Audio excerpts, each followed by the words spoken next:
first rodeo. I've been around long enough to know some things you can't take back, some things you just got to let go. Yes. Well, hell, I got Sammy on the phone, Nikki at home, trying to get along so I can deal with you, babe. No, I ain't got time to change your mind, 'cause the bus is a humming. Are you staying, are you coming, babe? Well, you might think you drive me insane. I made the game that you're trying to play. You know, I think that maybe you should know this ain't my first rodeo. I've been around long enough to know that some things you can't take back, some things you just got to let go. Well, I ain't got time to change your mind, 'cause the bus is a humming. Are you staying? Are you coming? Come on, baby. Oh, I ain't got time to change your mind, 'cause the bus is a humming. Are you staying? Are you coming? Well, you might think you're driving me insane, but I made the game that you're trying to play. You know, I think you really ought to know this ain't my first rodeo. Hell, I've been around long enough to know that there's some things you can't take back, some things you just got to let go. Well, there's some things you can't take back, Lord, some things you just got to let go. Oh, you gotta let go. Oh, Lord, you can't take it back.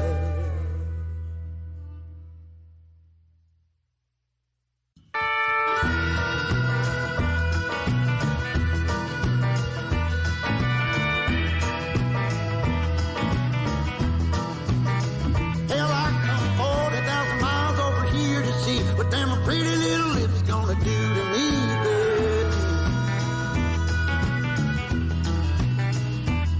But every single time that I come around, I seen you got another man trying to keep you down, baby. Well, you might think you're driving me insane, but I made the game that you're trying to play. You know, I think you maybe ought to know this ain't my first rodeo. I've been around long enough to know some things you can't take back, some things you just got to let go. Yes. Well, hell, I got Sammy on the phone, Nikki at home, trying to get along so I can deal with you, baby. All right. All right. How we doing? Good morning, everybody. Monday, November 4th. One day away. Holy cow. I'm just going to tell you, let's get right into it right now. I got platform in which to participate. I got Mark Halpern up right now this morning. As always, we'd love the new people. We got so many new people now. This is going to be a big morning for that's true on YouTube as well. Glad to have you there. Turn this down. On YouTube or here on I'll try to monitor this while I'm talking to you and jump into it when they start covering some of the numbers. I don't read the chat except occasionally. And where we are, how's everybody doing? How was the weekend? Busy weekend. If you were watching Trump and sticking up on what he was doing, obviously busy weekend. Presumption of grace. Don't run counter to the ethos of what we're doing here. Welcome on in, everybody. Happy Monday. We'll let some people get in here before we get going. Don't have a ton today. We're going to watch the Trump rally at 10, so I'm going to be on here for a while. I'll put a link out there if you want to join me. Let's just talk about predictions at this point. We'll do that in a little bit as well. But I do want to check in with Mark Halpern this morning here as the guys do their show, because Mark has been all over everything with the numbers, with the Iowa poll that came out. Trump rallies in North Carolina this morning. The speakers are on the stage now. We'll be monitoring that. We don't expect the president till around 10. Good morning, Pat Murray from Storrs, Connecticut. Good morning. My son applied to UConn. Haven't heard yet. Good morning, everybody on YouTube, Facebook, X, Rumble, Getter, wherever you're watching. Make sure you hit the like, subscribe. Welcome on in. I'll post a link here in a little bit if you want to join the show after we get through some of the election essentials. Tomorrow night, we'll be live at the America's First Warehouse. An email went out last night, I hear, to everybody who has sent in a request to be there to tell you what to do. So check your email, check your spam if you didn't get it. If you did send an email requesting an opportunity to come, you need to, I think the directions were to make sure that you tell us how many people are in your party so we have the numbers right at the door. Because if you just wrote us saying, yeah, I want to come, we put you down for 1. So if you're going to show up with 4, we're going to need to know that. So make sure if you're in the area in the Northeast and you're coming and you sent an email in, just make sure that you check your email today because we sent something back with what you have to do. And one of the requests was to make sure you firm up your number with us so that we know at the door how many to expect. So make sure you reply to that and do that so we know. And if we don't hear anything, we're going to expect that the number is 1, meaning just you. So check your email. If you don't see it in your inbox, check your spam. It went out last night. So how's everybody doing? Here we are. We are 24 hours away from being smack dab in the middle of Election Day. How's everybody feeling? You know, I said on the show Thursday or Friday, expect a PSYOPs crazy weekend. That's exactly what we got. It is exactly what we got. Ann Seltzer set the world on fire on Saturday night at 7 o'clock. Here's the problem. Some guy on Twitter set it ablaze at 6:15 because he knew the outcome of the poll. Oops. And that would have to be one hell of a lucky guess in a state like Iowa. If someone said to you, okay, guess what it's going to be, given everything we've seen, for you to come up with Harris +3, people would look at you and shake your head and say, buddy, what are you smoking? Well, this guy put out a tweet around 6:15 saying that Seltzer's going to drop Harris +3, and he was exactly right. And somebody asked him later, well, how did you know that? And he said, well, instead of me trying to, why don't I just tell you what he said? Because I posted it.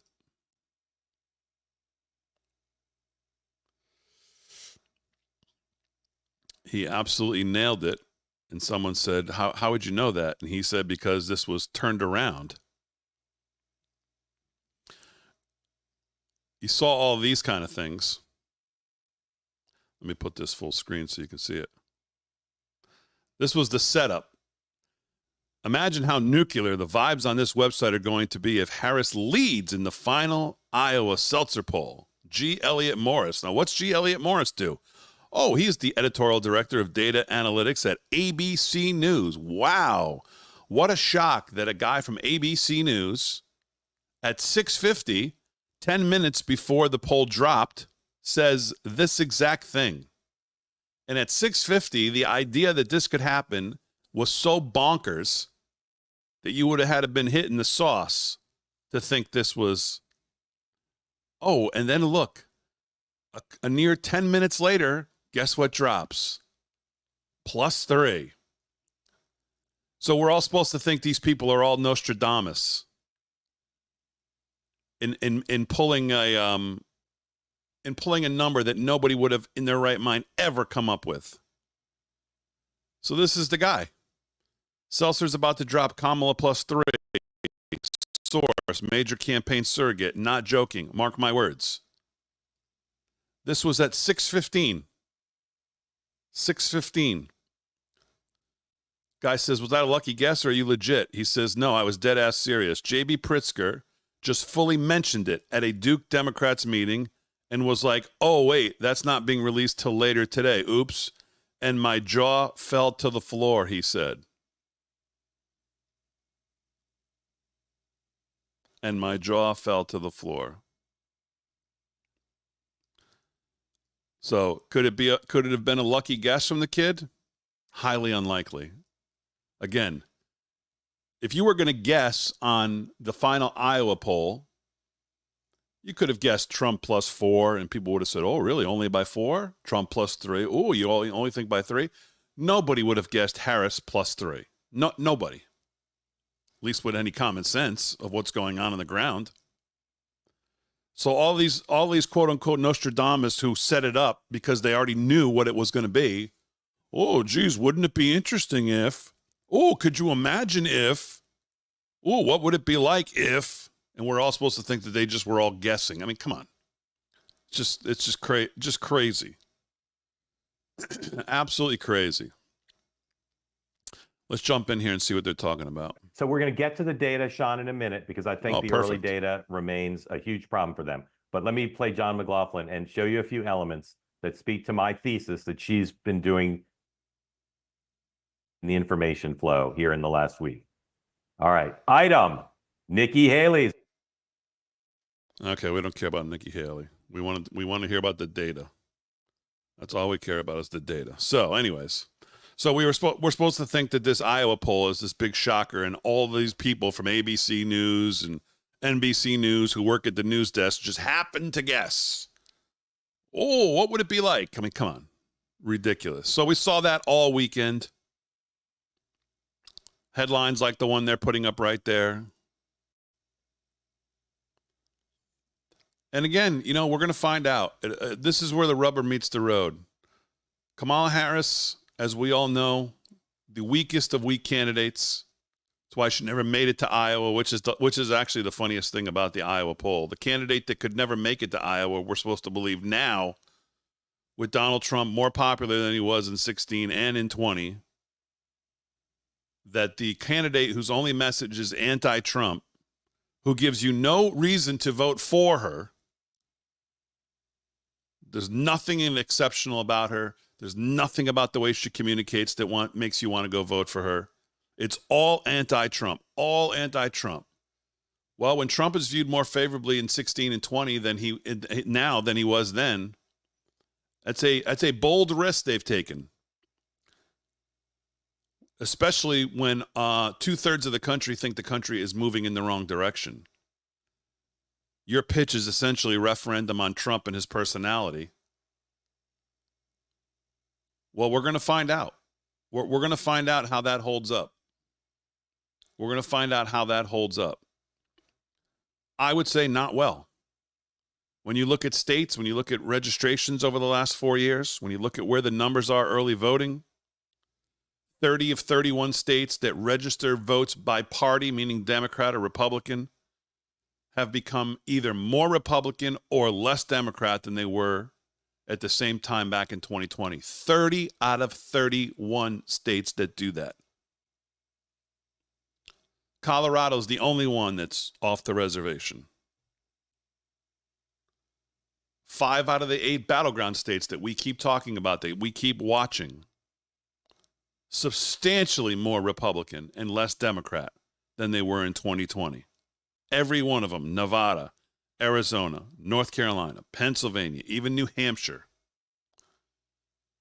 So again, through all the psyops, look at what your brain's telling you. Look at what the numbers are telling you. Believe what you see. Let's check back in here. I can't tell you a good moment Trump has had. I'm not saying But he's it's going to like lose asking, over it. I'm Mark, saying you're he could. asking, like, was the air game good of a team, but they scored more points? At the end of the day, did you win or lose? And right now, if you're telling me that, hey, we're doing better on the ground, more people are voting, but some of the events aren't great, I'll take the points on the board. Okay. So points on the board. Early vote right now. Here's my macro sense of it. Can I make one point on the Nikki Haley thing, though? Yeah, look, I don't know why you think that's a bad thing. Do I think it's going to be, to me, I'm hearing, by the way, both, I don't know if you and I are hearing the same things, but there's a lot behind this. It's interesting in terms of why she's doing it, why he's not campaigning, which we could go down that rabbit hole. But I don't think people who are undecided are going to look at a Wall Street Journal op-ed 24 hours out and say, oh, you know what? Finally, there you go. That being said, I don't, but I think if she campaigned with him in the Philadelphia suburbs tonight, it would be good for him. Fair enough. Okay, but my point is, I don't think that the thing is a net benefit. Her saying it's sort of the Larry Hogan thing in Maryland, which is, hey, look, he's not great, but he's better than her. She says right in the first paragraph, there's nothing I agree with on her. Can I just add that I talked to somebody at the National Republican Senatorial Campaign Committee on Saturday, and they said that in their data, they are seeing some small erosion for Trump with Haley voters. I mean, I don't. Correct. And it's my understanding they've told the Trump people that, and the fact that op-ed appeared on Monday tells me where there's smoke, there might be a little bit of fire. And if you have a 1 point lead, it could become a 1 point deficit. Correct. I'm not saying the op-ed is a disaster. I'm saying the op-ed speaks to the absence of her on the trail, which if you had said after she spoke at the convention, she would never be a surrogate and she would never campaign with Trump, that'd be surprising. And that's what's happened. All right. Well, and also if you're putting out tweets that I'll be great for women still, why wouldn't you use your best woman asset? Well, to be fair, yesterday at this horrible event, he was introduced by, amongst others, Tulsi Gabbard, Danica Patrick, I'm missing two. Lots of women. I'm assuming he's talking about the first Trump event yesterday, which we were streaming. And we talked about as well that something just seemed very off about that event. Now, people tell me the next two were more like in line with what they expect. And so not knowing exactly what they're talking about, I didn't read the Nikki Haley op-ed. And as far as to the point of what they're saying, Nikki Haley on the trail could help. Yeah, I'm sure she could have helped. But, you know, this is sometimes where the Trump campaign gets themselves, you know, the ego gets in front of maybe what would be, you want to be all hands on deck. It doesn't matter what's happened in the past. Right now we want to win. They don't necessarily take that attitude, I guess, when it came to her. Maybe they think they have enough high profile women that are on the trail. I mean, but you know, when your UN ambassador is there and the headline in the Wall Street Journal is, well, he's not perfect, but he's better than the other one. I mean, that's the case they've made. That's all the case they made. Don't vote for me because of what I'm going to do. Vote against him. Fantastic. Here he is with Jen Psaki talking about the early vote. Please play 103. Okay, what's their biggest concern right now if you're the Harris team? Well, look, I think it's a couple things. The early vote numbers are a little scary, and you and I have been texting back and forth. That's called math. Republicans didn't do what they did last time. Last time Trump said don't early vote, and so they didn't. Republicans do have an advantage in early vote numbers. When the early vote come in, it's going to look a little bit different than 2020, and that's scary. Scary. Bingo. So Dan, decode that for people who aren't familiar with Jim Messina. How scary is it that Jim Messina says it's scary? It's scary. I mean, it's brutal honesty. And, you know, you look at every major urban center in the swing states, and there is not one, not Philadelphia, Milwaukee, Detroit, Atlanta, Las Vegas, Phoenix, where Democrats are doing well. And the problem is it's two voting blocks. It's Blacks, Latinos, people of color, and young voters. They're not seeing the turnout yet that they feel that they're going to need. So the issue is, can you make it up in the suburbs or with older voters, as you know, you talked about with Ann the other day, but something's got to give. Otherwise, it's hard to see, you know, where the numbers are going to come from. Sean, what? And there you go. And that right there is an encapsulation of what tomorrow night is all going to be about. And we're going to know, I mean, my opinion is we're going to know fairly early. Now, take with a big grain of salt, because I know probably the least about all of this than all of the people who are going to be on the coverage tomorrow night, Steve Bannon alike and alls. But it just seems to me, because of the early vote numbers and whatever's left out there and what we typically see on election day from both parties, it shouldn't be that hard to discern pretty early on, like in Florida, which is going to have live tally numbers of votes going all night. By 7 o'clock, 7:30, we should be able to look at places like Duval County and just the overall action in Florida and see if somehow Democrats are going to buck every trend that we know about Election Day and do the reverse of what they thought Republicans would do, which was vote early, cannibalize their Election Day vote. If so, now we're supposed to expect that the Democrats are going to change everything we know about how they act. They have not decided to vote early, and they're all going to show up Election Day. That's just hard. That's just hard to imagine. Could happen. Anything could happen. But if you're sitting there trying to say to yourself what you're expecting tomorrow night, or what's the first thing you're going to look for to tell you how the night's going to go, I'd say pay attention to Florida. Not for the results. We know what happened to the Democratic Party in Florida as soon as DeSantis got there. It's been decimated all over the state. So we're not watching Florida for the results. We're watching Florida to see the makeup of the electorate, who's showing up. That'll give us a very good picture of what we think happens next door in Georgia, and most likely in all swing states. Remember, swing states follow each other. What happens in one most likely happens in others. And it's just simple math. If Republicans go into Pennsylvania tomorrow night with less than a 500,000 vote deficit, they're in a very good position. Very good position, as long as Republicans on Election Day do what they've always done to win Pennsylvania. That's just the math of the numbers. Every single person who does this will tell you that. It's that are all fired up for Trump, but haven't shown up, at least in the data. One last thing, I just from the audience standpoint, because we've been asked this before on the Messina comments. Look, when you're a guy like Messina, I think, Mark, you framed this well. Like, he's got a lot of credibility at stake. And so he does not want to go overboard and be exuberant for Kamala. If he knows this was a warning signal to them saying, hey, I'm still with you. And that's the thing that people have to understand, is that there are people on both sides that are still for their person, but they've got to be careful because they don't want their credibility to be damaged, saying there's no question she's going to win. So I take that Messina warning very seriously. Yeah. I'd be curious to know exactly why he did it, but I think the fact that he did it says things are because he's All looking right. at the numbers. Well, and That's by the why he way, did Mark, the fact that he dropped that Jen Psaki and probably the whole 2012 senior leadership is on a text chain. And we've all been talking about this, right? Yeah. That was another ooh. Yeah. And I won't show the Axelrod clip. Axelrod was not quite as negative as Messina, but he was pretty negative. Pretty and leaning close. into the traditional role of David Axelrod, which is to trash any Democratic presidential campaign. I saw that he's not clip working on CNN. All right. Mandatory prediction. Sean, will Kamala Harris win any of North Carolina, Georgia, or Arizona? Yes or no? If I have to take them all, I've been Will she win any of them? You don't need to say which one. No. But North Carolina's the only one that gives me pause. But if I have to group them together, I'll say no. Dan, will she win any of those three? Come on, Dan. No, Charlie Brown with the football. Yeah. So if she doesn't win any of those three, just again to clarify for those people who are not have an abacus in front of it, she's got to win.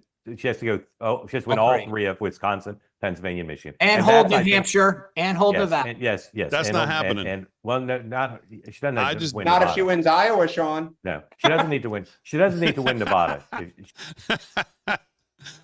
I'll tell you, I like these guys. I don't agree with any of them, honestly, on everything, but I do like their show. They cover some good stuff, and they're pretty self-deprecating, and they're not like they at least all portray some common sense when it comes to the issues.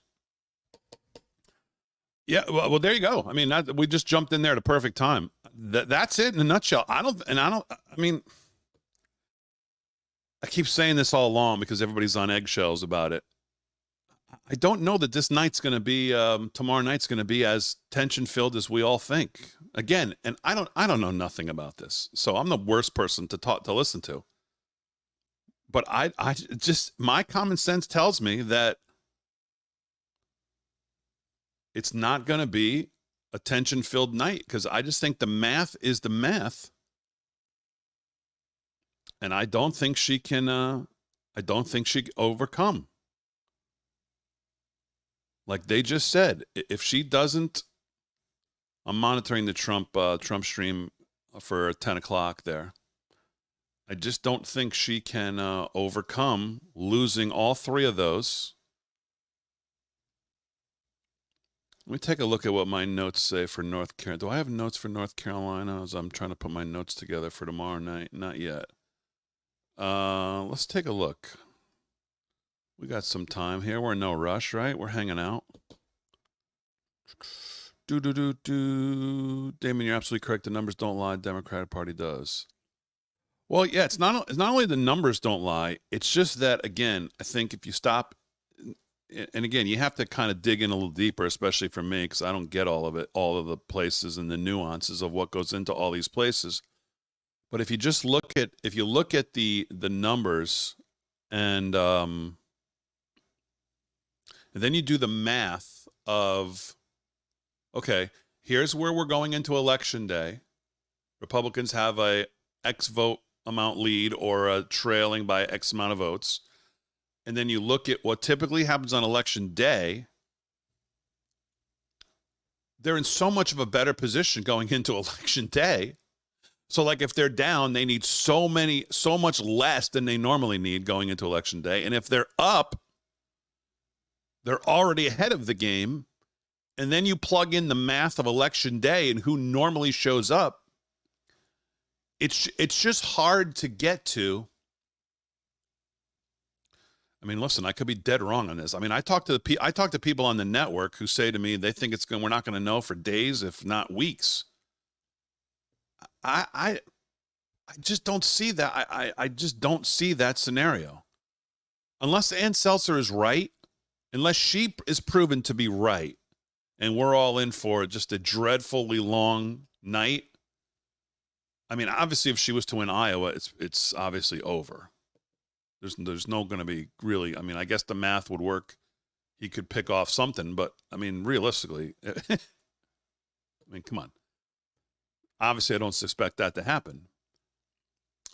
But I guess what's the scenario? I guess if we see Florida early on, and the Democrat numbers are bigger than we think, or closer than we think, or it looks like they're getting a demographic out that maybe we didn't imagine, the numbers are bigger than we thought, and then Iowa comes in, let's say, closer than 10 or 9, and maybe she's not right, she doesn't win it, but Trump wins it by 2. Okay, well then now you're starting to go, oh, what's going on here? And then let's say, you know, how could the night be thrown into chaos? I mean, I guess I could sit here and speculate and come up with something, but it's not my,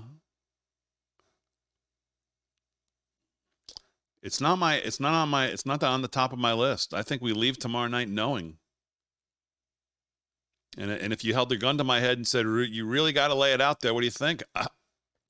I have not ruled out an early surprise in Virginia and say sayonara. Good night. We're this thing is over by, 10 o'clock.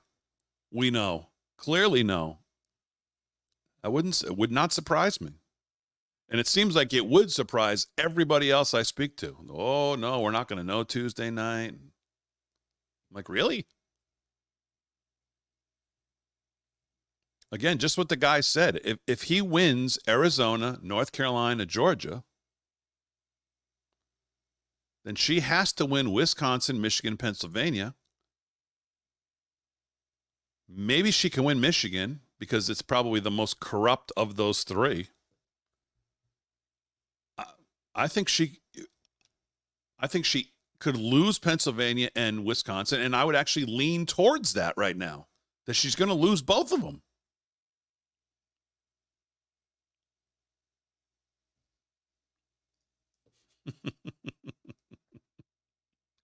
Oh, I haven't forgotten. Don't you worry. I haven't forgotten. Yes, Damon, listen to Bannon. Is Bannon on right now? We could monitor that too. I don't think he's on yet, right? He's on at 10. Where do I go to listen to Bannon right now? We could pop him in here and see what's going on. Is he live? I don't think he's live right now, is he? I don't see anything. I think he's live at 10. Well, we can listen to the opening of him at 10 and see, but Trump rally starts at 10 too.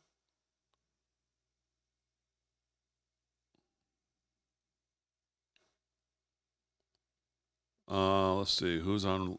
American Sunrise is on Rav right now still, right? Yeah.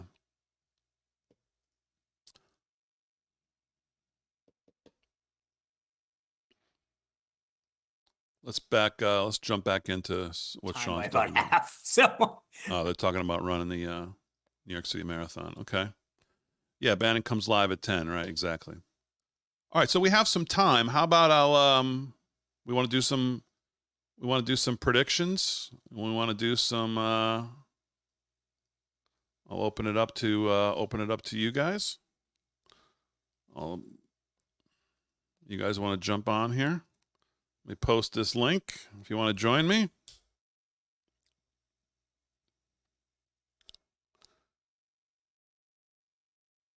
If you want to join me, there you go.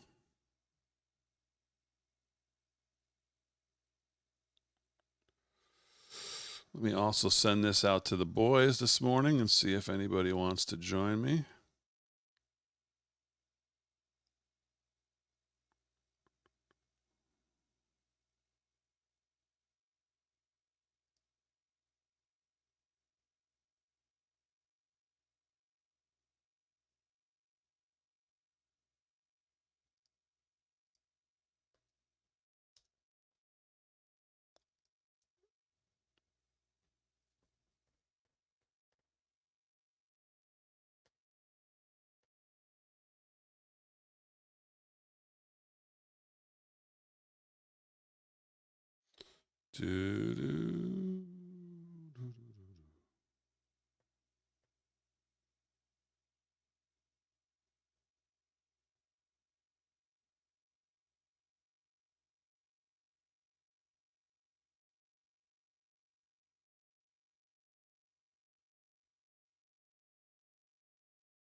Okay, sent that out to everybody.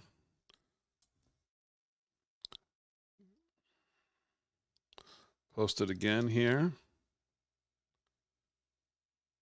Anybody who wants to come join, give me your thoughts on what's going to happen tomorrow.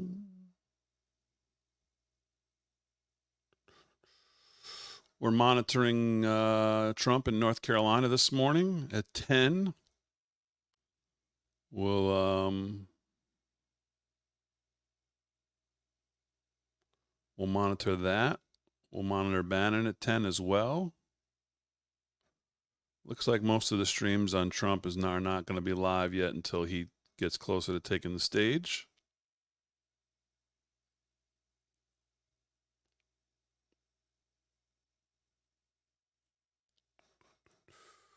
Oh, let me go post this in the Getter chat as well if anybody wants to join me.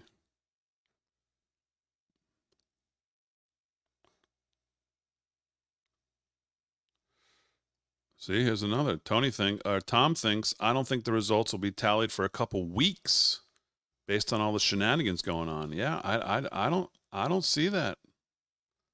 I do not see that. Because so many places, if you look at the percentage of the expected vote that's already in, people always say, well, how does Florida get it done so quickly? Well, you're going to have a lot of that this year, of places that are going to have 80% of the vote in before Election Day.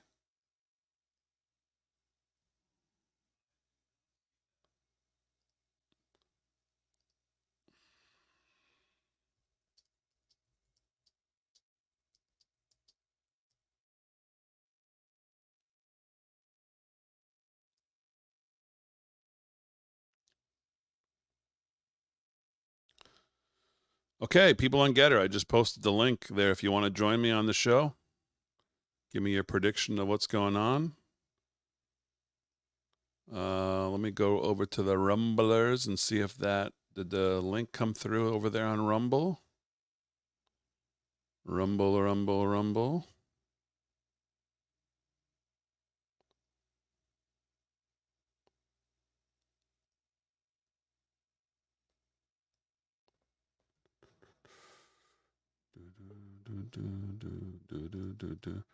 Oh, look who's the first one in. Look who's the first one in.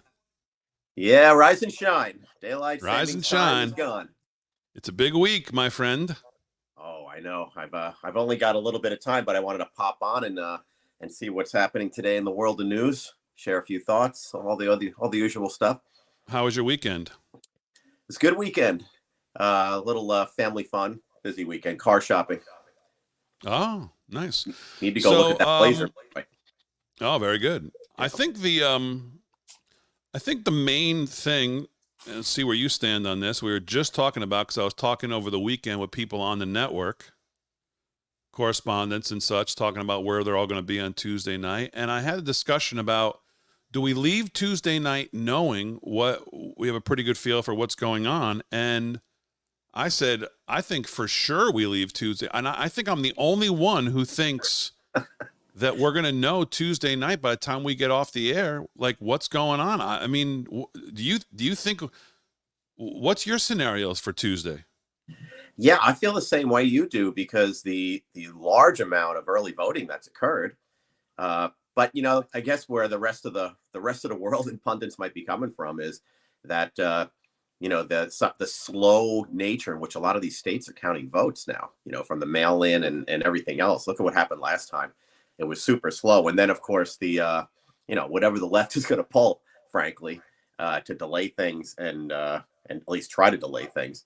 But I think they should be in a position to call it based on what I see, which is a lot of early voting. A lot of people are going to be at the polls. I'm sure there was a lot of mail-in voting too. Not as big as last time, though. So, I mean, I would hate to be sitting around for a week waiting for this. I mean, that would just sound fishy to me, to be honest, like it did last time. Yeah, I can't come up with that scenario, given, like you said, early voting. I think some of these states are going to have 70, 80, maybe 85, 90% of the expected vote in before Election Day. You look at the early voting numbers, you look at the simple math of the path to 270. If he wins Arizona, Georgia, North Carolina, she has to win all three of the blue wall states. And I don't think she does. So if he wins all three of those and she loses Wisconsin or she loses Pennsylvania, I mean, it's over. Yeah. The other thing I think is happening, and I've been thinking this from the very beginning with this particular candidate, and what I call this candidate the ultimate con, because we have been conned here with this person. Obama was the first con. Biden in the basement, second con. This is the biggest con they've ever pulled off. But what we're seeing in the polling, what we're seeing how close the race is, I think that's also part of their manipulation. All of these things, trying to keep the public thinking it is that close, and maybe I should vote for her. It is that close, keeping everybody on that edge of the seat. That's what I think has been going on the whole time. Because if you look at how the mainstream media has been reporting this and how all the polling has been going, I mean, it's been just pretty consistent, how tight it is, and all of these polls coming in within 1 or 2 points. I don't really believe it. So, and I speak to a lot of people. I don't know one person that's been polled, not one. And I think we heard that last election, and I think we heard that the election before that. That was pretty clear. Not anybody that's been polled. So I just think this is part of the overall ruse. Now, Fox even reports the same stuff. So, then I kind of think, oh, well, maybe some of it's true, but I don't know. I think if you think how they do, which is dastardly, and to do anything and everything you can to possibly take an election at all costs, you do this. And you have. Let's bring in the audience, Vin, into the discussion, see what they think. Let's bring in Kevin. Kevin's waiting. I think Kevin, I don't think we have your video, but we have your audio. How are you? I'm doing well this morning. How about you? Very good, very good. What's on your mind? Where are you from, first of all? I am in Texas. Texas. Okay, I don't think you have much worries there. Cruz is not really in any danger there, is he? It's so hard to tell. I mean, considering the last election that he was in, um, Beto was too close for comfort, and there's a lot of ads for Colin Allred. It's so scary. So what's your thoughts on what we're going to see tomorrow night? Who do you agree with? Do you think we leave Tuesday night knowing who the president's going to be, or do you think we have to wait? I think it's going to be early Wednesday morning, perhaps. We'll see the shakeout, like what happened last time. So what's your scenario that we have to wait till Wednesday? Who holds it up? Do you think do you think he wins Arizona, North Carolina, Georgia? Well, my hopes, of course, are yes. Which one would you be worried about? Pennsylvania. Okay, well, yeah, no, but okay, so we'll get to but let's stick with the three I asked you. Arizona, Okay. North Carolina, Georgia. Is there one that worries you? From what I've seen, Arizona looks very promising. North Carolina, and I think it's in good shape for Trump. What was the third one? Georgia. Oh, so many shenanigans in Georgia. That's a tough It doesn't seem like this time, though, that's happening. We've heard some stories out of Georgia that they've caught some things very early, that they've squashed some things that they think may have been some attempts, but they've caught them. How's the weather in Georgia? Is it so cold that you're gonna hit freezing pipes? No, I don't think we should have any freezing pipes in Georgia, no. Okay. So I would say Georgia's probably in pretty good shape too. So again, if he wins all three of those, she has to win. She has to hold the blue wall. Pennsylvania, Wisconsin, Michigan. Do you think she can do that? All three? Yep. No. No, I There you don't. go. There you go. Then we're not waiting until Wednesday morning. Okay. That sounds good.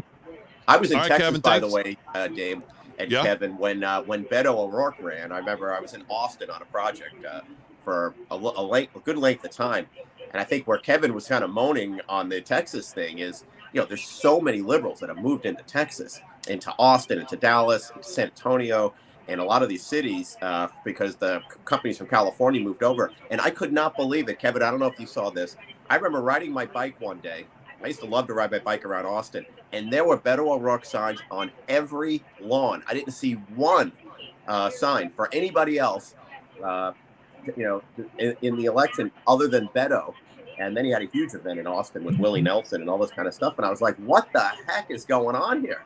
I mean, completely consumed. So, Texas is a great state. It's doing fantastic. The businesses are doing great there, but they've been. You talk about a border getting overrun. They flooded Texas with all these liberals from California, and they're voting and they're changing the landscape in a terrible way. Bunch of locusts. Yeah, exactly. All right, Kev. Good luck with your predictions. Good luck down there in Texas. Stay safe. Thanks for joining us this morning. Thank you much. All right. See you, Kevin. There you go. There's Kevin. Pretty good. What do you think about the Cruz race there? You think Allred has any issues there?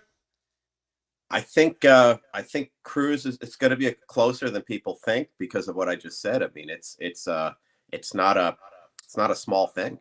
They've got so many people that have moved there that are just taking their same liberal policies over there, and they've beyond outspent Cruz. I mean, it's not even close. So I think Cruz wins. It's going to be close. I mean, it was close with Beto too. I mean, look at this guy. Beto was a complete idiot. I mean, how he got any votes? He's a complete moron. And Cruz had to struggle through that for these reasons. So this is going to be tight. It would be crushing, honestly, if Cruz lost in Texas. It would really be crushing. Yeah. But the way I laid it out to him, I just, we're going to find out. I said this earlier before you jumped on with us. Obviously, Kamala has not given voters any reason to vote for her. It's just been basically vote against him. He's bad, anti-Trump, anti-Trump. Well, Trump's looked more favorably upon now than he was in 16 or 20. So her pitch being a referendum on Trump, going to SNL instead of going to Michigan, just obviously being so cringe all the time, obviously the policies. And then you look at the makeup of these states, 30 of the 31 states that register votes by party, meaning either Republican or Democrat, have become either more Republican or less Democrat since 2020. Colorado's the only oddball out there, an exception. 30 out of 31 have become more red, less blue than they were in 2020. Her strategy of just anti-Trump, don't vote for him, he's bad, we can't go back. I just don't think it gets her across the finish line tomorrow night. I don't think people are buying it when they look at their lives. I don't think it gets her across the finish line either, but I can say within the base, for sure, it's been effective, because everybody that I speak with on that side of the fence, they don't have anything to really say that's productive. It's all, I can't wait to see Trump behind bars, or, all these things. It's crazy. So that's been an onslaught. But, the thing that really does eat me up here is when she comes out and gives these speeches and the lies are just so extraordinary. There's no checks on any of it. Everything from banning the abortions and all these things that he's going to do day one, that he's trying to scare people. And then, the usual nonsense, the dictator and all that kind of stuff. But there's just no checks. And Saturday Night Live that you brought up is a good example. They just, they played it last minute. She got on and did her thing. It would have been funny if, Trump had a chance to do something too. I mean, that's the idea. It's got to be funny. Apparently they gave Trump some free airtime on a NASCAR race or something. Which is, again, these little things go overlooked.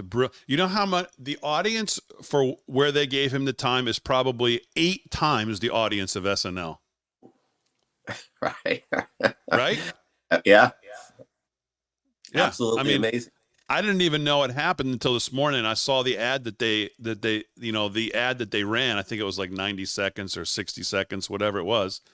But it ran during like the NASCAR event. And I was thinking to myself, that's brilliant, because the audience watching that, or was it Sunday Night Football? I forget. It was some sporting event. That was NASCAR. Yeah, NASCAR. That audience is probably literally 10 times the audience of SNL, who has absolutely nobody watching anymore. Yeah, it was interesting when I read that too. I was like, they probably got a bigger audience. I didn't know the stats. It's just another one of those things that put people like us on the right that are trying to support fixing everything so annoyed, because they pull these shenanigans to get Trump on. They, basically break that whole fairness law that's out there for presidential candidates. And they do it deliberately. So it's just, the amount of thinking that goes on with the left, with all of these things, with their media partners. It really takes everything to such a sad level. A friend of mine messaged last night. He's like, "Oh, I can't wait to see, Trump in, jail garb or whatever, going to jail after, he loses the election." I'm like, really? This is what you're thinking about? This is what he's thinking about. Thinking about these types of extreme things. That's what the media has created. If you want to join the show, click on the link. It's been in the chat. It's on our X. You want to join the show this morning, give us your thoughts on what you think is going to happen tomorrow night. You can do it right now. Just click on that link. It can be audio, it can be video, whatever you want to do. Vinny, did you see what did you think? Now, I didn't know much about Ann Seltzer out of Iowa. I didn't spend a lot of time thinking about Iowa. We just suppose Iowa is Iowa, and it's one of those you don't have to worry about and think about. And then as I'm learning about Ann Seltzer a little more, and her poll that's going to drop Saturday night before election, she always drops it. It's the biggest poll in Iowa. She's the gold standard, the whole thing. And I'm like, okay, let me pay attention to this. And I'm watching. And Emerson had come out, Trump plus 10 earlier in the day. I saw some other ones, Trump plus 8. And I saw, pollsters who know this business online talking about where they thought Ann Seltzer was going to be. And one guy was like, I think her floor is going to be Trump plus 12. I think the ceiling is like Trump plus 18 in Iowa. That's what I would expect. Another guy was like plus 9, plus 10. She drops Harris +3 at 7 p.m. and the political world explodes. When did you hear about this, and did it register with you on how big a deal it was, or did you not know who she was? No, it registered. It actually, I was quite shocked, to hear it, frankly. And then, when you hear the other polls and just how different they all are, it leads me to think, here's just another one of these things that they want to put out there. I don't know how biased or not biased she is, with what she does. But if you want to scare people to vote for Harris, you basically take a state that we should slam dunk and you say, it's Trump territory. Having said that, the I don't know how they do their polling or whatever happened. And it wouldn't surprise me if, it was maybe closer than people are thinking. There's a lot of brainwashed people out there with all these things going on. But I don't know. It's one poll against every other poll. It's one outlier against every other poll, despite her credibility. I mean, it's tough to take it that seriously, even though she might have had the magic touch in the past. I mean, how can every poll be wrong? And then, this one poll be correct? I guess it's possible. I mean, it seems to me that the psyops this weekend, what they really have been, it's more than the weekend. It was really all week. It's obviously been the whole election to some degree. But the Seltzer poll really was the topper. What it seemed to me was the trying to reconfirm, reload on the narrative of independent women are furious about radical abortion bans. That's what, to me, that's what that thing said. And what's funny about it is, it doesn't really, it works in Iowa. If you think about, if you're to buy into that theory and say, okay, that's what it is, it works in Iowa where there's a 6-week ban. But if you look at the other swing states, it's like, well, North Carolina is 13 weeks. Arizona is 15 weeks. Pennsylvania is 24 weeks. Nevada is 24 weeks. It doesn't really work anyplace else. So what's really going on here? Yeah, well, I think what's going on is that they've taken the state narrative out of the picture. They've taken it into a national level that Trump is going to ban all abortions on day one. This is what they've been trying to convince everybody in every state. It's like, well, the states, it doesn't really matter. But look at Texas. If you want to look at a state, they try to point to Texas and their strong anti-abortion laws. But they all go to, and this is what she's been saying along the campaign for the last month or so, is that he's going to ban abortions on day one. So I think that's the narrative. If it were a state narrative, because that's the obvious answer is, well, the states have to, make their laws. And that's what the whole idea was of taking down Roe versus Wade. If it were that, they wouldn't have much of an argument, based on what you just laid out. Because every state's got their own thing. There might be some a little more conservative than others, but for the most part, every state, there's more abortions going on now than there were before Roe Wade. But they've taken this narrative and they have pounded it, and I hear it repeated as fact. I mean, that's the part that ultimately makes me nervous about any of this stuff in the election, is that people are actually believing these things because it's pounded through by the media. It's pounded through by her. All right, let's bring Jan into the conversation. Jan is calling in. Jan, where are you from? Hello, Jan. Can you hear us? Jan, are you there? Hi, I'm from New York State. Oh, hi, Jan, from New York State. Wow. Do you think New York's in play like crazy Rick Delgado on our show? Oh, I'm right behind Delgado. I told him it's all for Trump. You think New York's going to go red? Yes, sir. Okay. All right. You might be right. He might be right. I may be made to look like the fool that we already all know that I am. So what do you think going into tomorrow night, Jan? Do you think we know? Do you think we leave Tuesday night, tomorrow night? Do you think when we go off the air from the America's First Warehouse tomorrow night, do you think we will know who the next president is going to be?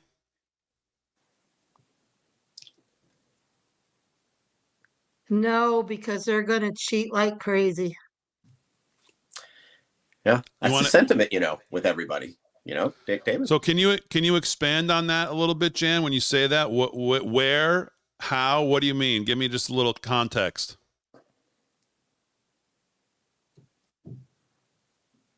Well, New York State governor calls all us people that vote for Trump evil people. Yep, I heard her say that. That doesn't help when you've I'm had. waiting for her to call martial law. Yeah, well, that's kind of their closing argument, right? Like just call names, the garbage thing, the fascist thing. Pete Buttigieg was on Fox, I believe it was, and someone confronted him with the fascist thing and said, "Do you agree?" And he said, instead of saying yes or no, he said, "Well, I don't disagree with whoever the guy was who called, whoever it was who said he's a fascist." He said, "Do you think he's a fascist?" He said, "Well, I don't disagree with him," meaning essentially yes. So they're not backing off on it, that's for sure. And They can't. They can't. If they'll get buried in their own party if they back off on any of these talking points. That's why you don't see it. all right, Jan, anything else on your mind? Well, I just want to tell you guys, we watch it every night. We appreciate that. Thank you very much. We appreciate the support. We appreciate you watching, and we appreciate you joining us this morning. Go Trump. That's right. Thank you very much. Thanks, Jan. You stay well. You too. All right, there's Jan, another good audience member jumping in here. If you want to join the show, the link is out there. It's on our X. All you got to do is click on it. And if you don't want to come on screen, as you see, you can just come on as a phone call. You can do video or audio. You can join me and Vinnie Mac. Vinny's here for a little bit. He's got to run. But how about tomorrow night at the America's First Warehouse, Vinnie Mac? We're going to have 400 or 500 people there, at least Joe the Box tells me. Oh, I tell you, I'm so excited for that, to do the show, one, in front of a live audience, and two, in front of, such an important moment in history, frankly. That's going to be amazing for everybody, our audience, us, the people there, and to have a live audience there. We kind of pull off of each other's vibe and talk about the things we talk about and feel what's going on. But to have an audience respond to some of that will be great. Well, just hopefully they don't boo us off the stage, but that'll be great to have that kind of feedback. By the way, did you see? Dr. Phil has his own channel now. I don't know if he's got his own network. Yeah, he's got his own network. So he's doing some great interviews, and he had Tulsi Gabbard on. So I caught that interview, and it just confirmed what I had already thought. But Tulsi tells her story how she was a darling of the Democrats, and being groomed, literally groomed. Here's a woman of quote unquote color, because she's from Hawaii and has some Polynesian descent in her. Very smart, served in the military, liberal, Democrat. They were grooming her. And she went against Obama on something. And shortly thereafter, she got put on a top secret terrorist watch list and couldn't travel. So she got frustrated with that. And that's during the time where she decided she's going to be an independent. And she starts telling the story that, look, you cross them. These are the things that happen. When they investigated it, they found there's no grounds for it. So it goes back to what we were talking about with the previous caller and all of these issues. There's a reason why nobody says he's not a fascist on the left. There's a reason why all of that. The reason is they will get taken down. No money. Something like that crazy thing will happen where they're put on some terrorist watch list, all that kind of stuff. And it's true. If you look at the Republicans, right or wrong, because we wish they'd band together a little better, they at least express free thought. Then you get the left, and there's no free thought. It's what's the talking point, and she pretty much confirmed that. It's a great interview. I encourage you to see the whole thing. Yeah, very good. All right, let's bring in OD. OD joined us before. OD Baker. OD, how are you? Hey, Damon. Good morning. How you doing? Pretty good. How about yourself? Very good. Vinny. Say hi to Vinnie Mac. Nice to meet you. Yeah, you too, OD. You look like you're very comfortable there. I am. I'm sitting in my couch here. That's the football chair? Oh, yeah. Oh, yeah. I love it. OD, remind everybody where you're from. I'm from Arkansas, just across the Mississippi River from Memphis. Love it. There you go. Very good. So I guess the questions are simple, OD, going into tomorrow. First broad question is, do you think we leave tomorrow night when we get off air? Do you think we'll know who the president's going to be? I think we do. I think it's going to be a blowout. Okay. Hoping it's going to be a blowout, but I'm leaning that way. Yeah, I've been with OD on that too. So you think he wins Arizona, Georgia, North Carolina to set the tone, and then she has to hold the blue wall. And obviously, which one of the blue walls you think would fall? Which one do you have falling first if you think about Wisconsin, Michigan, Pennsylvania? Which one do you think falls first? I would think I would Or where is he guess, strong? Maybe a better way to ask it is, where do you think he's strongest in those three? Wisconsin. I would have to pick Wisconsin. And I think he's going to get all of them myself. I think it's just going to be all these polls that y'all were talking about. They're all herding together, and they're not. Nobody wants to go out on a limb. And well, Ann Seltzer would say she's definitely not hurting when you look at, obviously, Harris +3. What did you think of when you saw that? I don't guess I saw it. I don't know. Well, do you give Harris any chance of winning Iowa? No. Okay. Not at all. No, that's just that's bogus in my estimation. And you got these other states that seem to be in play, like Virginia. They're talking about Virginia being a toss-up now. And last night I heard someone talking about New Jersey. Wow. And of course, you got slow down here. Let's not give Delgado any any happy thoughts here this morning, because he thinks New Jersey and New York are both going red. I think he's out of his mind. I can't be made to look the fool that we already know I am tomorrow night. Well, it's not impossible. I guess not. But listen, let's face it, I'd love to be wrong. You got New Hampshire also. Yeah, so it snuck in. It's it could all. I believe we'll know tomorrow night. If it's close, it'd be weeks before we would know. We're not going to know Pennsylvania tomorrow night, I don't think. With all their shenanigans that goes on in that state. Yeah. But Vinny, how about a little Johnny Carson? I did not know that. There you go. There you go. I'm glad he knows Johnny Carson. Yeah. Well, let's hope you're right, and then I'm right, because we're together on this, that we will leave Tuesday night knowing. I guess I've been trying to think to myself, what's the scenario that we don't know? And I guess that scenario would be he doesn't win North Carolina, and then he wins Arizona, Georgia, but with North Carolina, then he's going to have to pick off, obviously, Pennsylvania for sure, and maybe Wisconsin, and maybe we don't know. They don't. I don't know. I don't know the scenario that leaves us hanging on Tuesday night. I guess that would be one of them.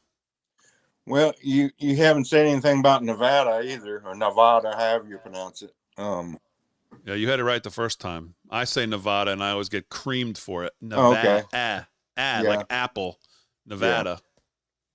Yeah. Well, they talk different out there anyway. Yes. Well, OD, as people here would say, you talk a little different there. Yeah, you can tell I'm from the South, for sure. Yeah. And I can tell that y'all are from the North. So, what do y'all say, you guys or yous guys? Yeah, I can go both ways there. Oh, okay. Let's bring Casey into the conversation. Casey, how are you? Good. How are you all? Where are you from? We're good. Indiana. Hey. Okay. Okay, Casey, that's OD. OD, me, Casey, Vin. Everybody knows each other. Hi, Casey. So, Casey, the question of the day has been, do we leave tomorrow night by the time we get off the air at around midnight or whatever time it is? Do we know who the president's going to be? Yes or no? I'm hopeful that we do. I feel like we have a better chance this year knowing after seeing what happened in 2020. I feel like the RNC, Trump's campaign, I feel like they're more prepared to kind of squash different things that, could happen or that are happening, to make it, more plausible that we would know. Because honestly, in 2020, that was the most, to see people stopping at like midnight counting in the certain states, just like the craziest thing I think anyone has ever seen. So I'm hopeful. Yeah, I'm with Casey on that because I've been thinking all along that, the benefit of this election for the country, for Trump, and for us is that they've had 4 years to examine what happened. They've had 4 years to examine what happened during his administration. They've had 4 years to examine what happened during that election and all the shenanigans that were put in the ground game to the voting improprieties. will be nice because I think we all kind of feel it's a little more than that. But they had 4 years to figure that out. So shame on them if they missed that, but I don't think they have. I think they've got their act together with all of those things. And that's why I'm very confident the day he gets, and he wins, the team and the things that he's going to be putting in place, unlike a lot of administrations, there's no learning curve. There's no 4 months of nonsense going on once he's in office to figure stuff out. They're off and running. I mean, that gives me a lot of confidence that they got this part of it, the election, to Casey's point, Mm-hmm. So, Casey, we're talking about kind of the big six. Well, the three that lead to the other three, which obviously Arizona, Georgia, North Carolina. Is there any one of those three that worries you that Trump doesn't win all three? I guess after what I've been watching, I would feel like North Carolina right now looks like Could be close. Pretty close. Yeah, just from what I've seen from I guess voting and stuff that's been put into it, like North Carolina. I feel like that might be the place where the Democrats are hoping that's their Georgia this year.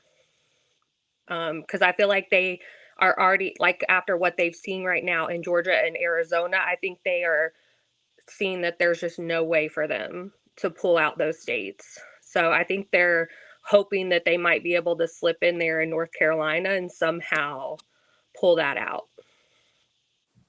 And then getting to the blue wall, where do you think Trump runs the strongest right now out of Pennsylvania, Wisconsin, and Michigan?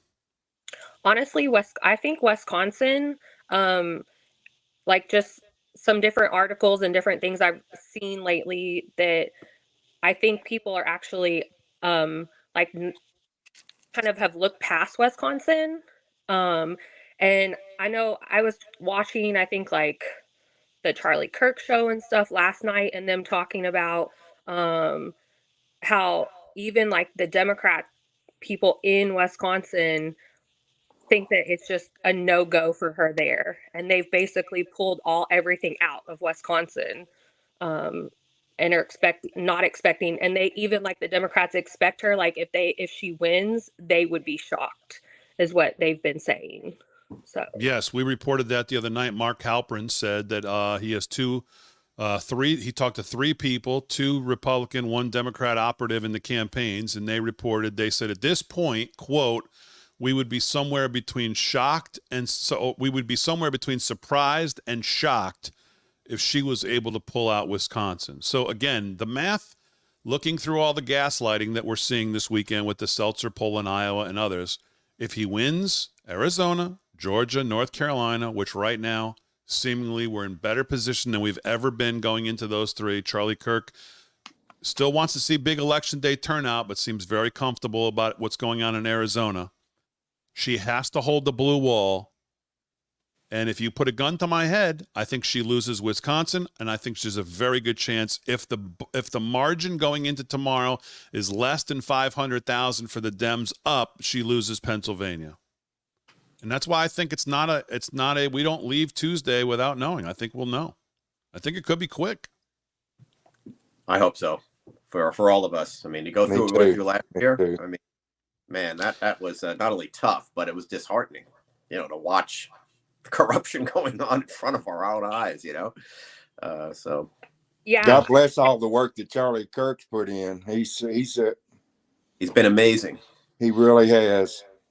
I would say for me in 2020, going to sleep and seeing Trump up like 600,000 votes in Pennsylvania and seeing him up in Georgia and Michigan and having to go to sleep at like 1 o'clock in the morning because all these places just stopped counting and like closed off stuff. And then to wake up and then all of a sudden every single one of those now he's down in. I think that was just very disheartening. And I think nobody expected to kind of see anything like that. Agreed. It was beyond disbelief. OD, any final thoughts from you? No, only that everybody go out that hadn't voted, go vote, and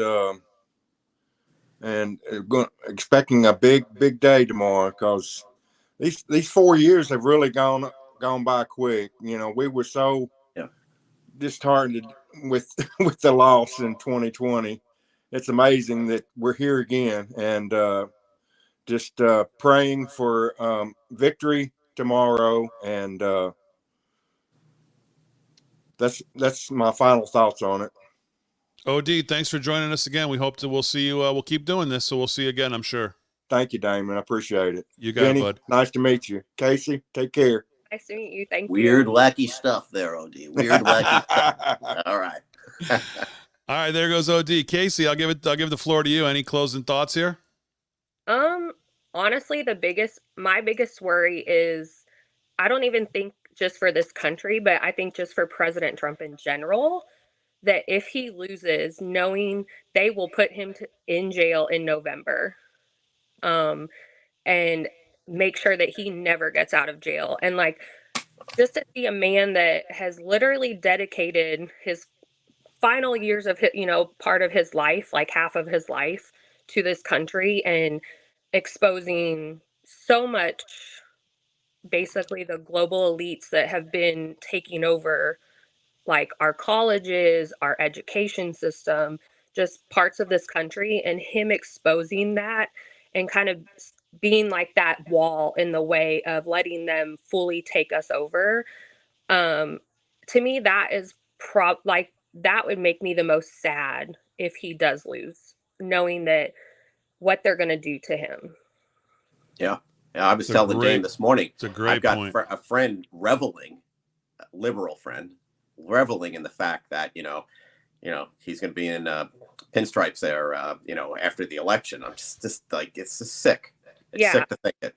It's so, it is so, and like just the media and just how people portray us and Trump, and it's just one of the most sickening things, and how people, I'm just like, how people can stoop this low, and with the polls and stuff. So like, I don't know if you all saw this. So Jack Posobiec last night, him and his brother wore MAGA hats to the Eagles game, and they were actually attacked. Some guy waited for them and attacked them like in the tunnel, and then they had to go to Eagles jail and stuff because they were wearing MAGA hats.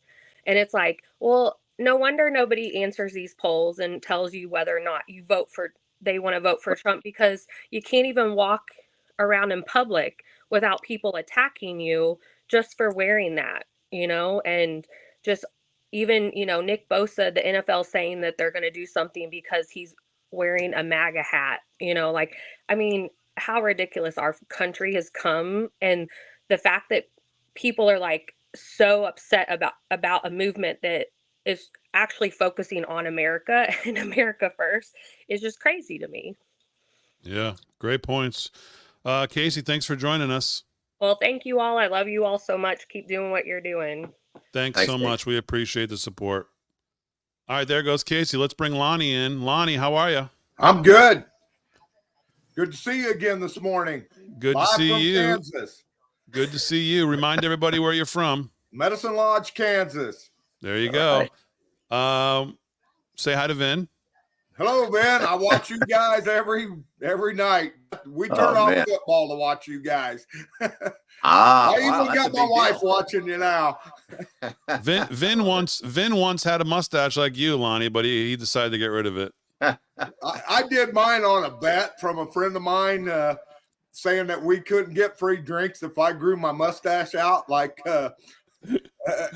the lady at the quick shop here in town, the minute I wore it, I told her about it. She said, I worked for the state at the time, and we were plowing roads of snow, and she said, you got it, man. You guys are awesome.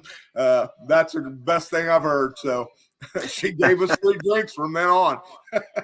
So I've kept it ever since. Oh man, they begged me to shave mine, so I don't know. It's just the opposite. Yeah, I shaved I used to have beard and all, and even when my kids were born, and when I shaved it all off one time, both my kids didn't want nothing to do with me. I was a stranger in town. Who is that? Yeah. So, Lonnie, what's going to happen tomorrow night? Are we going to get off the air and know who the president is, or you think this drags on? I think a lot of it, in my opinion, depends on what happens in Virginia. If we see Virginia wins, I think we'll know it. We'll have a good idea. I think Wisconsin's good, but there's still just that element. But the Republicans have done a lot better job this year. They learned. You always should learn. That's what history's about. Learn from your mistakes and don't repeat them. That's why we need to keep history. And hopefully, I think Trump wins this thing. I just worry about all the after effects afterwards. Is what I worry more about than the actual election, I think. Interesting. Yeah, you're not the only one. Who our own Ben Bergquam says, number one, obviously he's worried about the election, but once we get past tomorrow, if Trump pulls it out, he's still not going to take a breath, he said, or a deep breath until he puts his hand on the Bible on January 20th. Yep. I agree with that. And then also what I've been thinking about too is hopefully it's in God's hands no matter how we look at it. But if Trump wins this and we move on, can't let up. 2 years from now, we'll have some senators and some congressmen running. Need to keep the same energy up every time now, because that's what it's going to take. That's what it's going to take to keep this movement, unity movement going, because that's what it is. It's not so much Democrat, Republican. It's about good versus evil.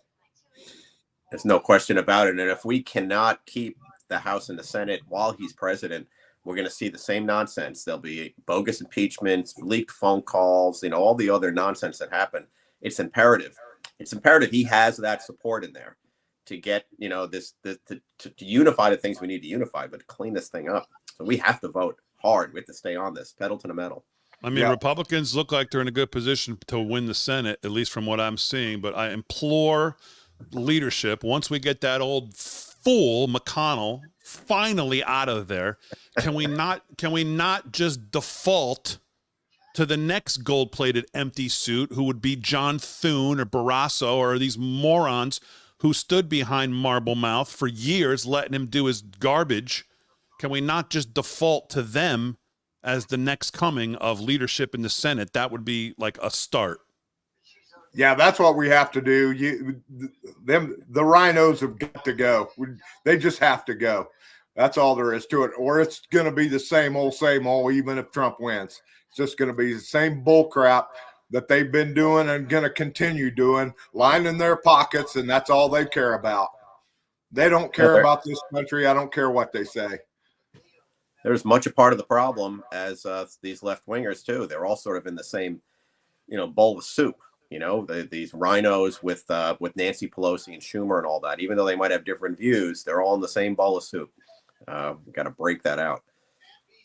All right, Lonnie, good stuff. Thanks for joining us again. We appreciate it. We'll see you. Go Trump tomorrow. Let's have a good day. We'll see you. I'll watch you all day tomorrow. I'll be on. It's going to be a long day, but it's going to be a fun one. Let's hope it ends with a big realignment in this country. We take the country back. Let's hope that's where we end up. Yes, sir. You guys have a good one. All right, buddy. Thanks, Thanks. Lonnie. Yep. All right, Dave, Vinny that's Mac. me. I Pretty gotta cool, wrap it right? up. Yep. I got to take Good off. stuff. Yeah. Oh, yeah. It's great. It's great here. Also seeing and hearing folks that we're going to be talking to tomorrow night, on the show and tonight as well. I'll be there tomorrow. Yeah. I'm looking forward to it. Yeah. Good stuff. Good stuff. I think everyone had some very insightful things because there are, pretty much a consensus about Wisconsin.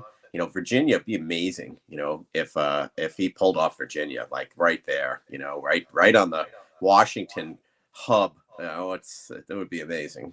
I've been talking about Virginia, how Virginia makes it a real early night if he was to pull that one out. We'll see. Are we going to see you tonight? No, you won't see me tonight, unfortunately, but I'll be there tomorrow. And I'll get there early, help out, whatever I can do. And then I'll be on air. All right, Vinny Mac. We'll see you tomorrow night. All right, man. Be well. Have a good day. All right. See you. All right. There he goes. Vinny Mac joining us. Good stuff. All right. Let's see. Let's see. I don't think Trump's taking the stage. I don't think we've missed it unless he just did in the last 5-6 minutes. No, it doesn't look like he has yet. Let's see. Let's put this up. Okay. There we go. There's a live shot of the podium with Trump. Let's go over and see what.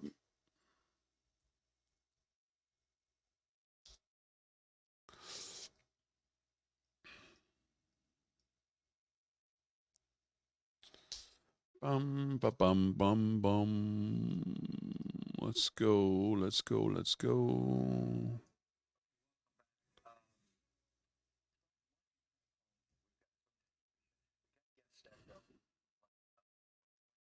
On a Friday afternoon. So I want to get to Pennsylvania. I want to get to Georgia. We're going to get to Wisconsin, all of it. Let me just step back and put this all in perspective. First of all, on programming. And we will put up today, I'm doing a bunch of media in the afternoon in these shows. So including, I think I'm doing Megyn Kelly at 1. This is, look, this stuff's all scheduled. Who knows if we're going to be able to pull it all off. Tucker is going to come on here at 11, theoretically. We're doing Megyn Kelly at 1. I think we're doing the Joe Pag show, the Jesse Kelly show. Then I'm doing a bunch of these things for the Get Out the Vote. The War Room Posse that's working throughout the country, and really want to give you guys a hat tip. The work that you've done has just been extraordinary. And then backward 5 to 7. Natalie is coming in. She's going to be here in D.C. with us. So tomorrow we're going to have a team at Mar-a-Lago. We're going to have a team at the Convention Center. We've got a team at different studios. The Real America's Voice doing analytics. We'll be at a historic location to do our coverage. We always do it from Washington, D.C., and this year shouldn't be anything less. Then tonight, Charlie Kirk at 10 o'clock is going to start on Real America's Voice and Charlie's, I guess, YouTube is going to do a broadcast of Grand Rapids, where we're going to close out the campaign, the historic Grand Rapids rally. In 2016, you remember we decided we were going to end the campaign in 16 in New Hampshire, because that's where President Trump won his first political victory. Remember, in 16, he did not win in Iowa. Ted Cruz, I think, won in Iowa. President Trump did not. He finished second in Iowa. He actually won the primary in New Hampshire. So we decided symbolically to go back to his first victory. And this is where they had the controversy about the Bill Belichick letter. Remember, Bill Belichick gave us a letter of endorsement, and people got on him. I think the NFL got on him. And I'm a huge Belichick and Patriots and Tom Brady fan. They called for it and asked for it to be returned, electronically, to take it back. And everybody's like, oh, my God, we had this amazing endorsement letter that President Trump was going to read, and he had to pull it. An hour later, we get a follow-on letter from Belichick, and it's 2 times as hard as the first endorsement. And I said, that guy's so MAGA. That's a warrior. Basically told the NFL, and quite frankly, even the owner of the ownership structure of the Patriots, and Kraft was kind of a buddy of Trump's, but I think he just wanted to stay out of the whole thing. Belichick doubled down. That's a man. So we had it there. It was going to be a very dramatic reading of the letter. We're going to wrap it up then. But as you know, we were discounting people mocking us. We're down 3.5 points. This thing's over. It's going to be a blowout. We thought differently. We had our own internal polling, kind of a combination of things, but and we were focused on the blue wall from day one. And every day, Morning Joe would sit there and mock us. Bannon don't know what he's doing. He's never been on a campaign. All true. Because we basically had a plane, a candidate, a message. But we were hammering Michigan, Wisconsin, and Pennsylvania. And what was very obvious is that Hillary Clinton, the geniuses, Robbie Mook and these geniuses in Brooklyn, were not going to Wisconsin, and they were not going to Michigan. And our numbers said that we could, and Paul Ryan canceled us. He wouldn't let us come on the Sunday beforehand. Like yesterday, I think we did 9 starting in Colorado or in Vegas early in the morning. Maybe in Vegas, like dawn. It was a dawn launch. I think it was in Colorado. We did a rodeo at like dawn and went to Vegas. So we did 9. And, pull up to the tarmac. We got canceled by Paul Ryan. Paul Ryan says, no, you're going to lose. I won't be on stage. I will not let Ron Johnson go on stage. And so I asked Ryan, I said, what's going on here? We got this. We're right over the target. We have to show up. We need that free media. And Ryan comes back and tells Ryan, no, I lost Wisconsin with Romney. And if I'm on a stage and we lose Wisconsin again in a national election, my political career is over. And I go, oh, that's lovely. This Schmendrick, Paul Ryan, who? This Schmendrick's putting himself, because remember at the time he's like the budget chairman. He's like the budget chairman. I guess he had stepped up. I guess Boehner was gone, but he's essentially the budget chairman to me. He's a bean counter. So we didn't go. We got blown out of Wisconsin. We had to do other kind of things over that weekend to make sure we stayed in the news in Wisconsin, because in Wisconsin we ended up winning. But we got a plane. We diverted to Minnesota and rolled up on a tarmac. There's like 20,000 people. My point is that then we figured out that, hey, this Michigan thing's right on the cusp. And so Bossie and myself and Jared, we talked to the candidate, talked to Jason Miller, and we were able to pull off to leave New Hampshire at the end of this massive rally in this arena, and what Trump, very historic for Trump, and to leave there and to fly to Grand Rapids and to close it out in Grand Rapids. I don't think we got to Grand Rapids because President Trump on this, we're running late because the speeches are taking longer, the rallies are so jacked up. And I don't think we got to Grand Rapids till like midnight, 12:30 in the morning. I don't think we got out of there at 1:30, and it was insane, just insane. So I think that'll be tonight.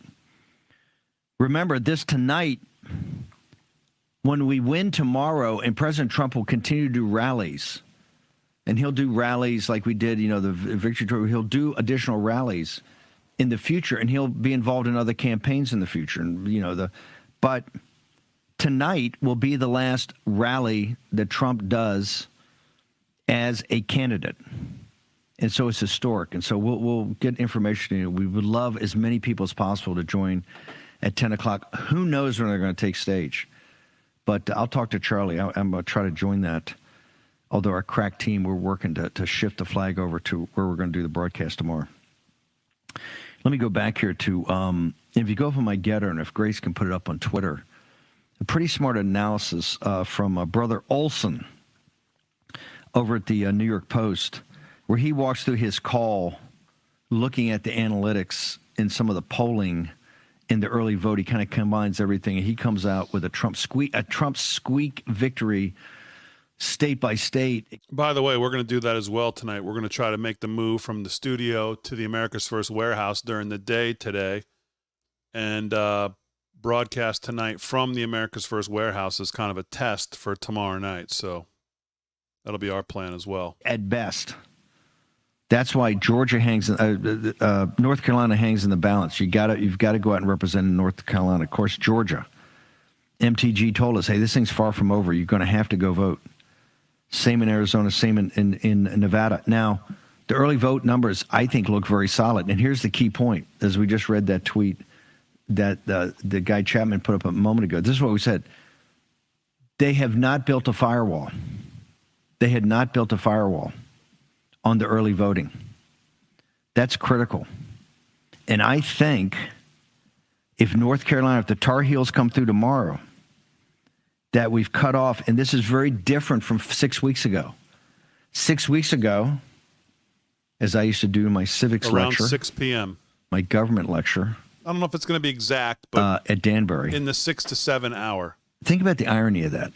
I'm in a federal prison, not a camp. I'm in a prison, in a cell block, in a cell. I'm in a prison for contempt of Congress and a misdemeanor. Never had a misdemeanor in the history of the prison. So I'm there as a misdemeanor.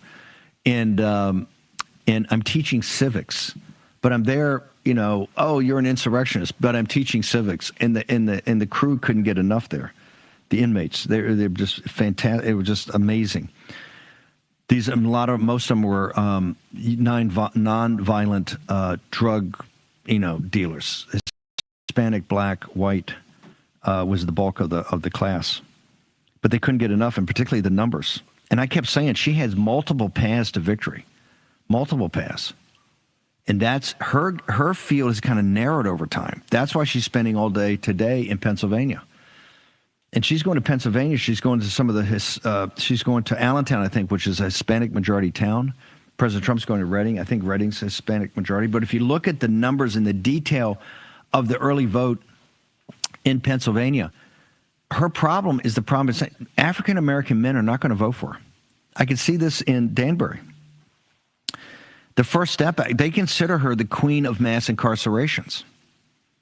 They consider Trump as the one guy that's ever tried to do something for them, which is to have this thing called the First Step Act, which is to give them the opportunity, if they perform, to cut their sentence time down, to reunite their families, to do rehabilitation, programming, that if they do this, to reunite their families. And they have, and they've taken that to heart. And like I said, I'm not saying that a majority of African American men or Hispanic men are going to vote for President Trump. That I don't know. What I do know is that Hispanic and African American men, to a large extent, detest her. They're not turning out. You see this in the numbers in Philadelphia and others where they're coming up with this air pocket. That's why she's going back to Philadelphia. That's what. And if you're on the last day and you're trying to shore that up, it's not good. It's not good. I don't care how many Iowa, Morning Joe is Iowa. I don't buy that poll. I just don't. When you look at the architecture of the crosstabs of the composition of the poll, I just don't buy it. I think the unreported story of this is African American Hispanic men who are not voting for her. Full stop. Didn't say vote for Trump. Not voting for her. And the fact that this audience and Charlie Kirk's group and Scott Pressler, Johnny Appleseed, over 4 years did this mass registration and changed the electorate in these states.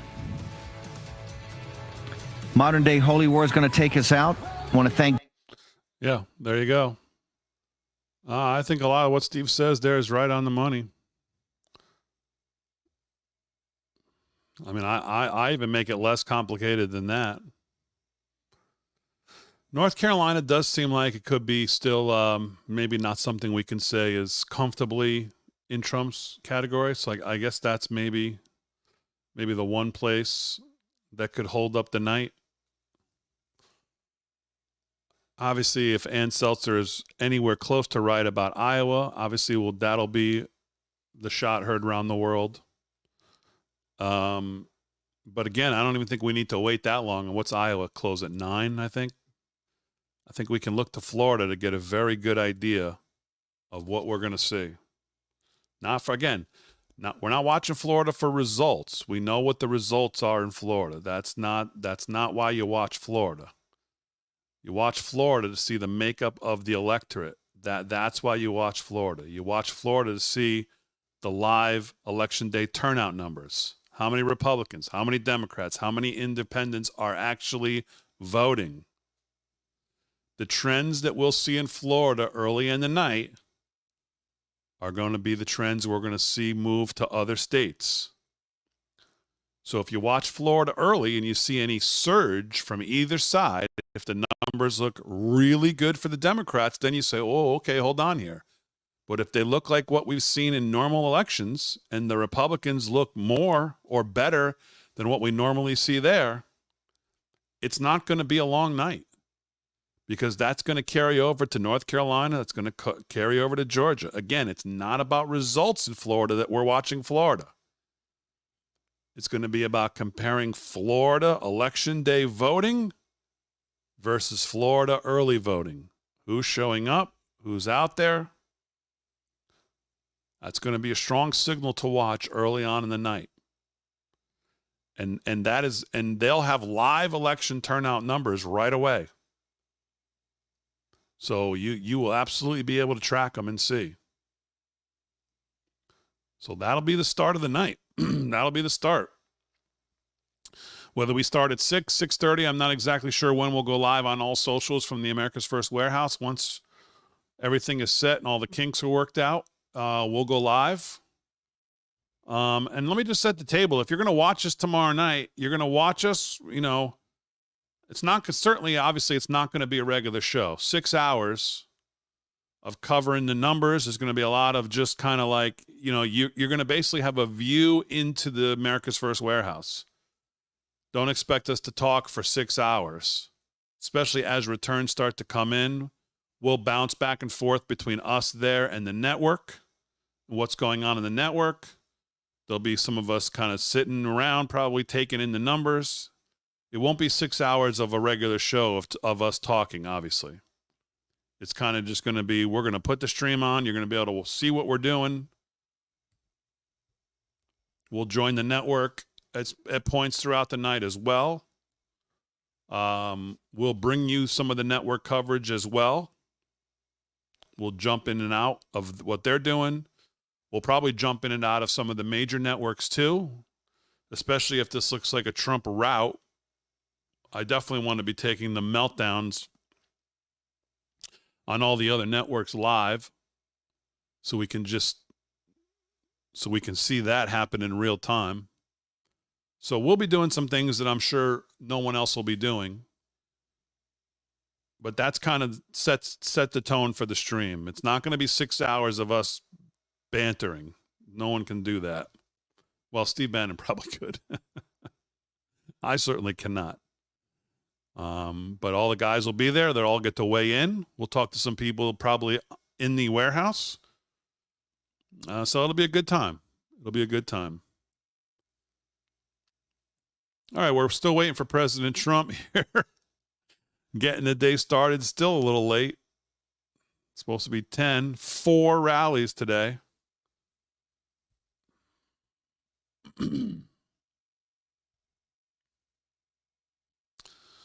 We'll see. We'll wait for the president to take the stage here in this first one. Let's go back over to see what's happening in the war room. When you say huge, walk our audience through, because the campaign tells me that if you want to talk about somebody who understands Pennsylvania, Worthington's the guy. So talk to me about this. Why these numbers, the numbers in Philadelphia, African-American men, it just seems like the bottom's falling out of this, but the mainstream media refuses to report it. Although the New York Times, I think, has a story today. Wow, Democrats are kind of worried about Pennsylvania. What is it? Have you noticed a real drop in intensity of the Democrats in supporting her?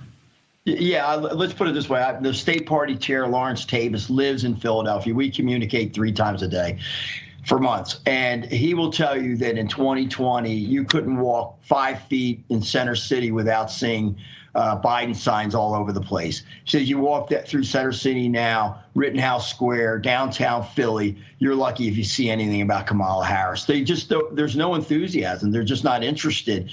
And, particularly the black male in Philadelphia, they're just not convinced that she's going to do anything for her. And that's one reason why I think Kamala's going to be there, tonight? She's going to be there tonight, and reminds me a little bit of Hillary in 2020. If you shouldn't have to worry about Philadelphia if you think you're going to win Pennsylvania. If you're camping yourself out on Monday night, the night before the election in Philadelphia, you've got a problem. And, and you were talking earlier, just some broad statistical numbers. The vote by mail differential was 4-1. Early voting was 4-1, 4 Dems to 1 Republican in 2020. Now it's less than 2. 2 to 1. I'll tell you, my county, Bucks County, which is a pivotal county in not just Pennsylvania, in America, it's 1.4 to 1. In fact, they'd probably be closer, but they made it so difficult to vote over the last few days when they had the early voting that the lines were 6 hours long. It would be probably even less. So, I think they've got a real problem, and it's too late to correct it because there's no way you can herd all those people to the polls. I mean, there's a reason why they early voted and voted by mail, because they don't like going to the polls. And to think that you're going to get them there tomorrow, that's asking a lot. It's literally hundreds of thousands of people just that have not. I think it's 900 and some thousand people have voted early for them, which is way down from what it was previously. Yeah, it was 800 something. There's 700,000 light on early voting. This is what MSNBC and CNN, they never mention. The fact that you wanted me to buy the fact that low propensity voters that miraculously appeared in 2020, but didn't vote in any congressional races because we picked up 15 seats, net 12. We crushed Nancy Pelosi, really gutted her ability. She did a great job for her people, I think, with a 2 or 3 seat majority, but we got her. So these magical low propensity voters that turned up, that never turned up in 22, didn't vote, never voted in 22, which we won the popular vote on the House by 5 or 6 million votes. Then we come to 2024, and guess what? They're missing. Oh, you know what the number is? 700,000. Isn't that interesting?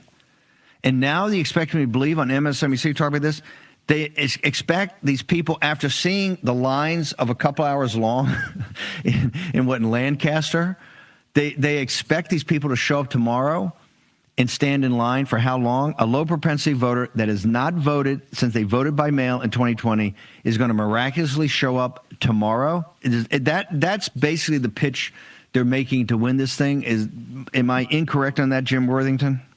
No, I agree 100%. I don't see it materializing. But that being said, I'll tell you, it really comes down to, all these numbers are, way in our favor. But the bottom line is tomorrow we need everybody that's a Republican voter, independent, that's voting for Donald Trump, to come out. They need to tell, not only they need to vote, they need to get all their friends, their family. They need to tell their friends and family to get their people out to vote. It really is going to be a turnout. We have an opportunity to win Pennsylvania by 2, 3, 4 points if everybody just does their job. But I mean, I'm calling on everybody tonight. I'll have JD Vance. I'll get up on the stage. I'll have 3 or 4 minutes before he gets up, and that's going to be my whole focus, to tell people you need to. Now, voting yourself is important. Getting everybody to the polls tomorrow and making sure they show up. It might take 2 or 3 phone calls tomorrow, 2 or 3 texts, whatever it takes. Everybody's got to get there tomorrow. We've got to win. We can win this convincingly, leave no doubt, leave no room for any shenanigans. Like President Trump says, we need to swamp the vote, too big to rig.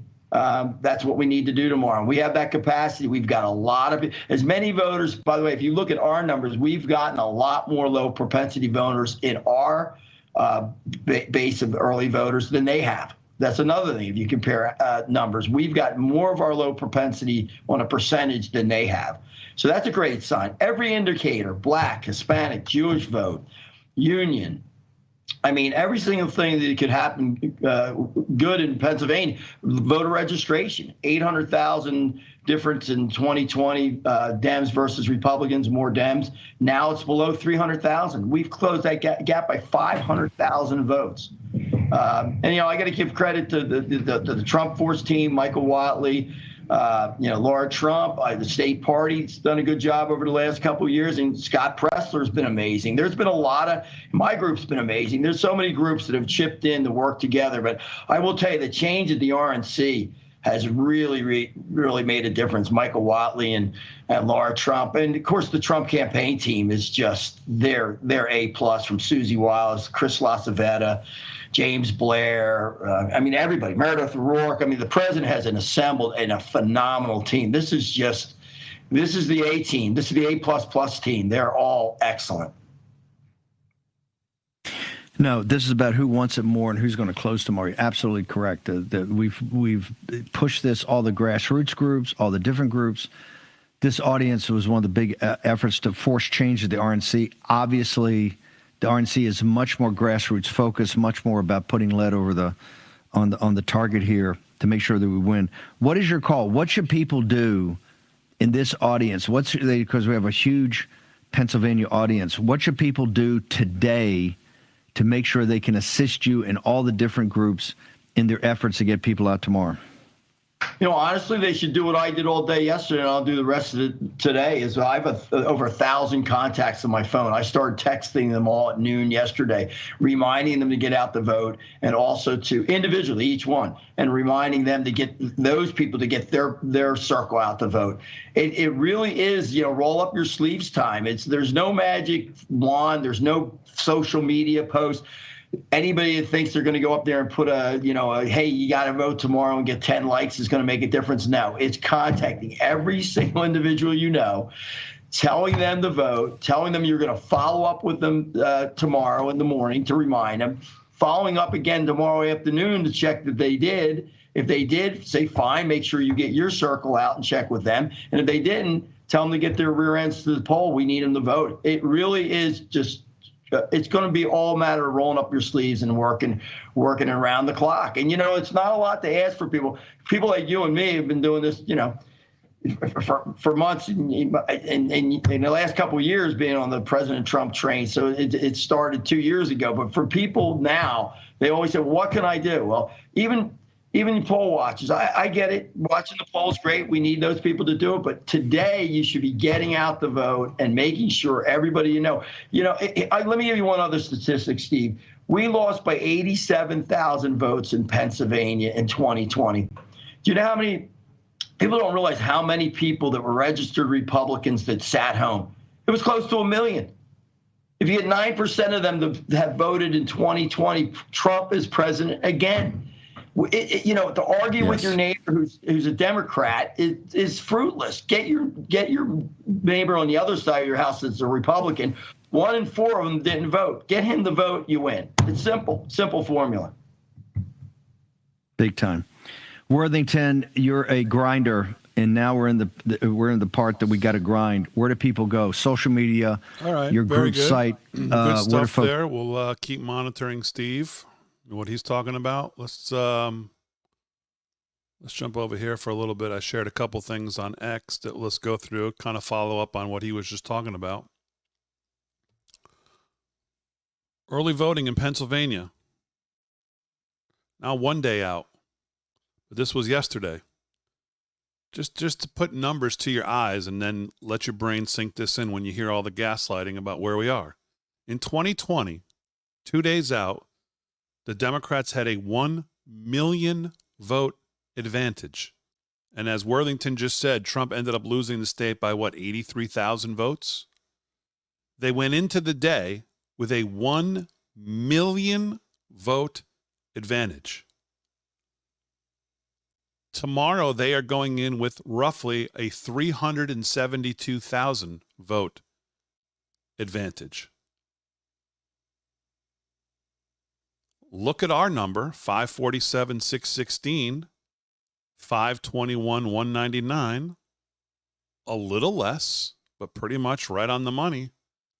Look at their number.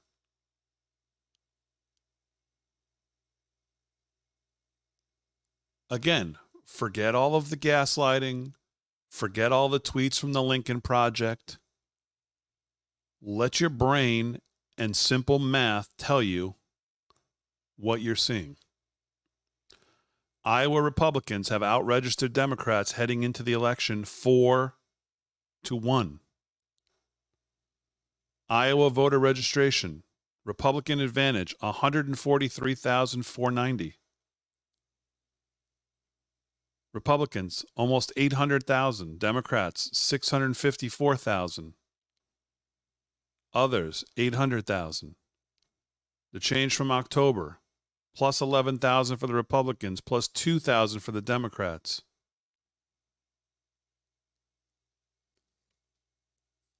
Ann Seltzer is either going to go down in history as the greatest, with the single greatest shot heard around the world ever, or she's going to go into history as a absolute total partisan hack moron tomorrow night. Final swing states polling by Emerson, one of the more accurate pollsters overall in the last bunch of cycles. Arizona, Trump +2. I think it's more than +2, but we'll take it. Pennsylvania, Trump +1. I think it's more than +1, especially given the numbers we just saw, but we'll take it. Georgia +1. I think it's closer to +5, but again, we'll take it. North Carolina +1 could be right. Wisconsin a dead heat could be right. I think it leans Trump, as does Mark Halpern and the people he spoke to. Nevada tied, could be.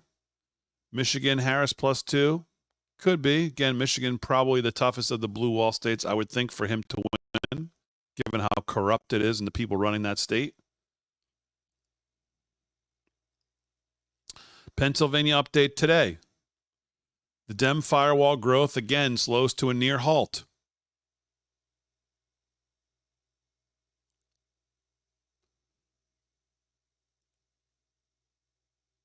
Look at the numbers. Plus or minus from 2020. Dems minus 9.2. Republicans plus 9.5. Their firewall right now is 409,000 votes to the plus side. That's not enough. They had a 1.1 million firewall, as we just said, going into 2020's election day.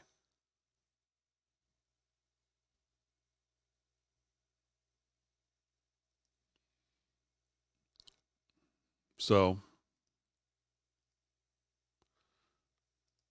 we're not missing anything on Trump's side, and still has not taken the stage, by the way. We've got it monitoring it here.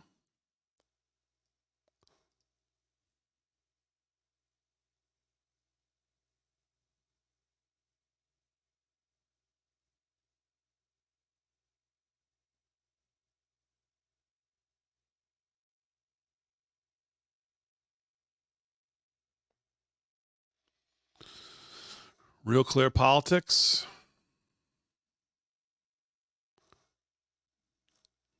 Election map day before, Trump 287, Harris 251. They've got him winning Pennsylvania, losing Michigan, losing Wisconsin, losing New Mexico, Colorado, winning Arizona, winning Georgia, winning North Carolina. Wins Arizona, wins Georgia, wins North Carolina. She needs to win 1, 2, 3. They've got her winning 2 of the 3, losing Pennsylvania. And the numbers out of Pennsylvania, again, as we just talked about, don't lie. There's no firewall for them in Pennsylvania. So you have to believe, if you make the case that she can sweep the blue wall, she can hold it. You have to make the case. Looks like President Trump's making his way out. You have to make the case that on election day, they are going to buck their own trend and have something happen that has never happened before. And they are going to swamp the polls tomorrow night. I mean, tomorrow all day. I don't know why this shot does not have President Trump coming out.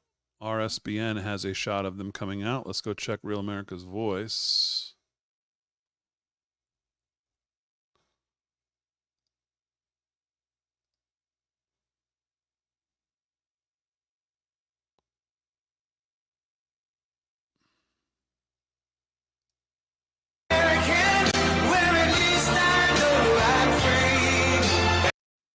All right, looks like President Trump is on his way out. Well, I'll stay with you here until he takes the microphone, and then we'll let the president take it away.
Ooh, that place is jumping today, boy. You can feel it.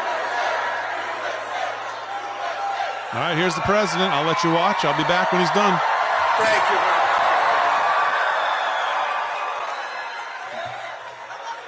Hello, beautiful, beautiful North Carolina.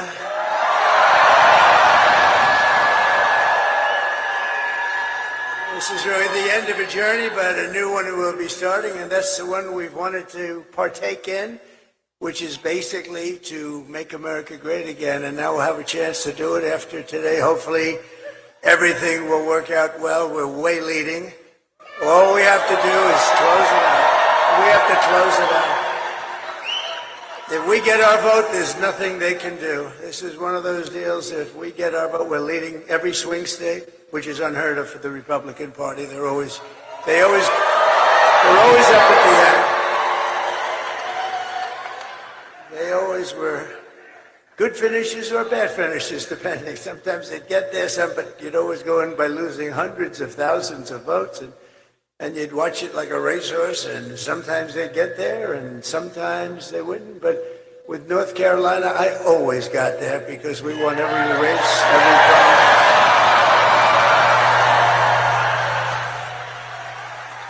So essentially, they have an expression. I hate the expression, actually, but it's ours to lose. Does that make sense to you? It's ours to lose. If we get everybody out and vote, there's not a thing they can do. And if we don't, they have to get every person that ever signed anything in that horrendously dangerous party that's going to destroy our country. And it already is destroying our country. We just can't let that happen. We cannot let that happen. So here's my only purpose in even being here today. Get out and vote. You know that. I'm thrilled to be back in this beautiful state with thousands of proud, hardworking American patriots. That's what you are. You're patriots. You built this country. You built this country. But I'd like to begin by asking a very simple question. Are you better off now than you were 4 years ago?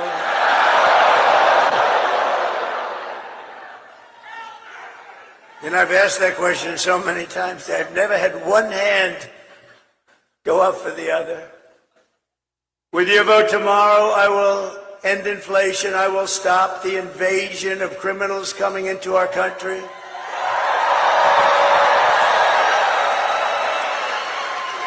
Which I happen to think is the absolute worst thing that has ever happened to our country. I've never seen it. They're putting in murderers, releasing all of their prisoners from jails all over the world, not South America, all over the world, into our country. I think it's the worst thing. In the polling, when I see the polling, I see that inflation and the economy are number one, which is sort of standard.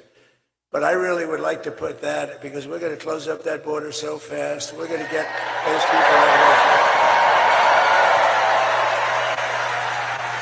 And she's not going to do it. She couldn't do it if she wanted to. She wouldn't know what to do.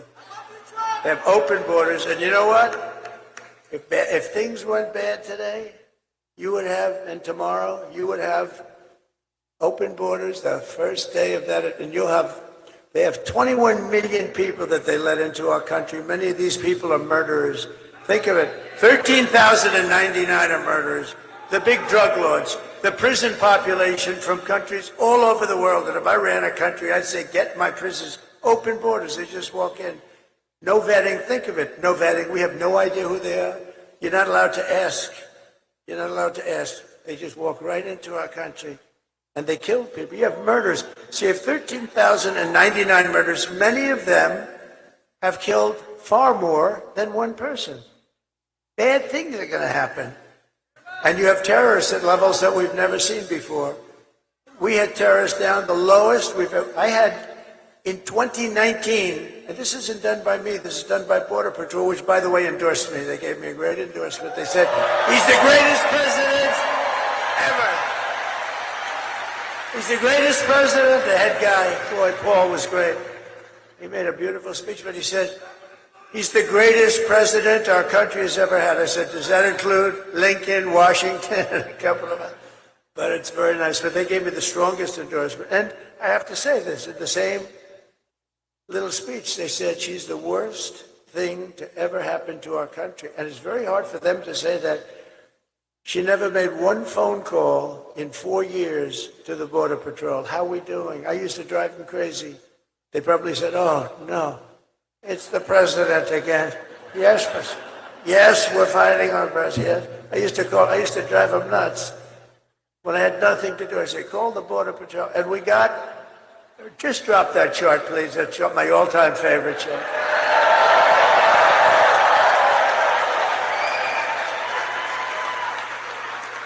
My all-time favorite chart. I love that chart.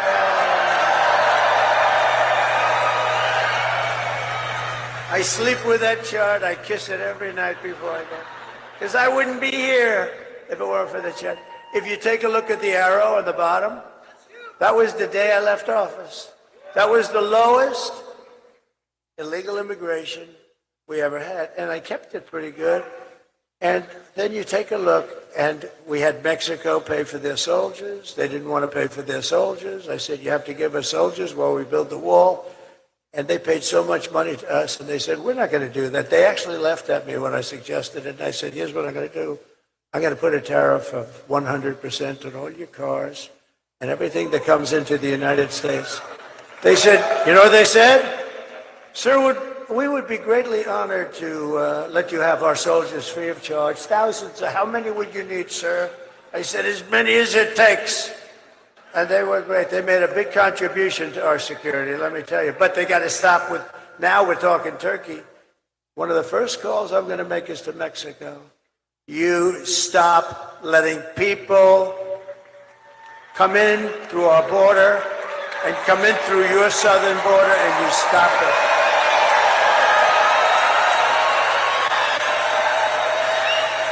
Because Mexico, and I had a great relationship with the president, but he retired now. He left. He's a good man. He was a socialist. You can't have everything, but he was a good man. But they paid a fortune for the soldiers along the border. We were able to have great numbers. Well, built 571 miles of wall. I was going to add 200 more. By the way, far more than I said. I was talking about 200, 250. We built 571. And nobody talks about it. And you know what I did? Because we had a Congress that was not behaving. I said, I don't care. This is an invasion of our country. I'm taking it out of the military. And I took it out of the military because I gave them $725 billion. I say, congratulations, fellas. I'm taking out 10. What is it for, sir? It's called a wall because we're being invaded by Mexico.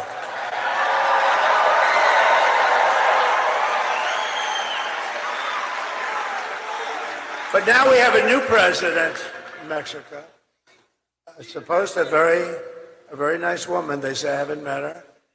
And I'm going to inform her on day one or sooner that if they don't stop this onslaught of criminals and drugs coming into our country, I'm going to immediately impose a 25% tariff on everything they send in to the United States of America.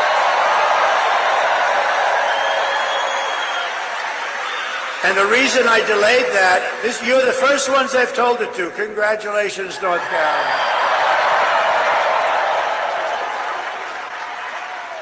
And it's only got a 100% chance of working, because if that doesn't work, I'll make it 50. And if that doesn't work, I'll make it 75 for the tough guys, and I'll make it 100. Then I'll make it 100. And at some point, they'll have so many soldiers on their southern border. You know, their southern border is where they come in. They come right through. And by the way, it has a 100% chance of working. It's only a question. I'll start off at 25%. That's a lot. Do you know Mexico's our #1 trading partner? Do you know what that costs? They make a fortune. They've taken over our country in a way since this Biden-Harris people. They became our #1 trading partner, and they're ripping us off left and right. It's ridiculous. They're not going to rip us off. They wanted $3 billion to meet with Biden. They wouldn't have said that with me. I would have said, oh, really? You want $3 billion to meet? I'd do the opposite. If you don't give us $3 billion, I'll impose the biggest frickin' tax.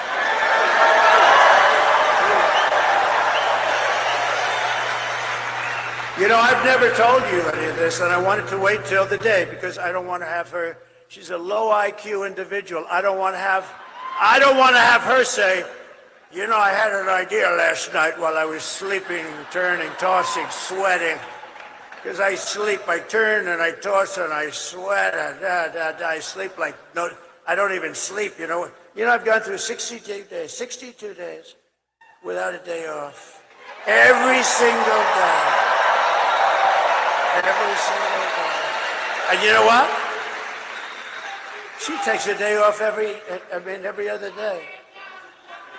Last week, she makes a terrible little, she has these press conferences that last for about 2 minutes, and then she takes the day off. You know, when you're running for the president of the United States and you want to do it because you have to fix the country, that's the way I'm doing. Otherwise, I wouldn't do it. I could be at the most gorgeous beaches in the world right now, but I'd much rather be with you people because you people I like you people better. I'd much rather be with you. No, I would. No, and we're doing something historic. You know what we're doing? This has never been done before. They'll never have rallies like this. You know, we went to Milwaukee the other night, and we're doing great in Wisconsin, by the way. We could have filled that arena. What do they have? 28,000 seats, including the floor, fully packed. We could have filled that arena 3 times, maybe 4 times. The people outside, thousands and thousands of people. There's never going to be that. In 4 years, you're going to have a candidate, Republican, Democrat candidate, and they're going to come to North Carolina, right? And they're going to say, how many are there? And the consultants back there that make a fortune because they think they bring these people. You know, they don't bring, nobody brings anything. We bring them. We together bring them. But you know what they're going to say? And the same people that be represented, very smart people, very good people. You have to, can't give them too much leash. We can't give them too much. But they're going to have 250 people come. And that's standard. See the ladies of North Carolina? They've come. Those beautiful, beautiful ladies. They're looking better and better all the time. These beautiful ladies, and I think they're very well to do. I mean, they're always so beautiful, beautifully coiffed. Look at that. They're just, but here's what I love. They're great Americans. They love our country. They love North Carolina. They come from isn't it nice where you can sort of be closer? They'll travel to California. If I went to Hawaii, they'd be in Hawaii. I think they're loaded. You want to know the truth? I think their husbands. The reason I never see their husbands is because they're working like hell. Because these wives are traveling all over the place. 257, they've been at 257 rallies. And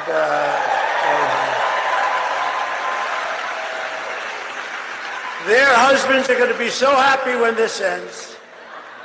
But I don't want, and you know exactly what I'm saying, I didn't want to say this about what I'm going to do at the border. I stopped at the biggest auto plant in the world from being built on the border. China, and I have a lot of respect for China. Look, they're smart as hell. They get angry when I say the fake news. So, they're smart as hell. They're like playing chess and grandmasters against playing an average checker player and maybe a less than average checker player. The deals, when I came into office, I've never seen such bad deals with Japan, with China, with them. The worst trade deals. I actually said, there's only 2 reasons we could have deals so bad. The people making the deals were corrupt, which I actually believe, or they were very stupid. And I think you had a combination of both. And we fixed a lot of those deals. We would have had them all fixed up, but then we had to fix COVID. But we had the greatest, think of it, we had the greatest economy in the history of our country. The greatest. We had the greatest border. That's done by Border Patrol. That's not a Trump special. That's done by Border Patrol. That lovely, gorgeous, I look at it, I get tears in my eyes.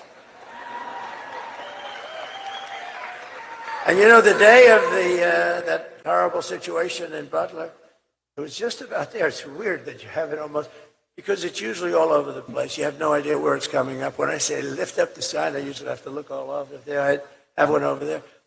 But that graph is so meaningful because of, but even if the numbers were bad, I would still kiss it just equally. But those are the best numbers in the history of the border. And then look, it was like an Elon Musk rocket ship went up. They announced they were going to open the borders. I thought they were kidding. I built 200 miles of rail. And this is what Border Patrol wanted. I wanted to have concrete plank like in a parking lot, straight up and down the air, but you wouldn't get vision. And concrete is not as strong in terms of steel. They have very strong specifications. They wanted to have steel, hardened steel, very hard to cut. Then they wanted to have very powerful, high number concrete, so very hard concrete. And then they wanted to have rebar at the highest level of steel strength in the middle, because it's very hard to cut. It's like, it can be done if you're really good, but it's very hard. And then they wanted to have a anti-climb panel on top. I hate it.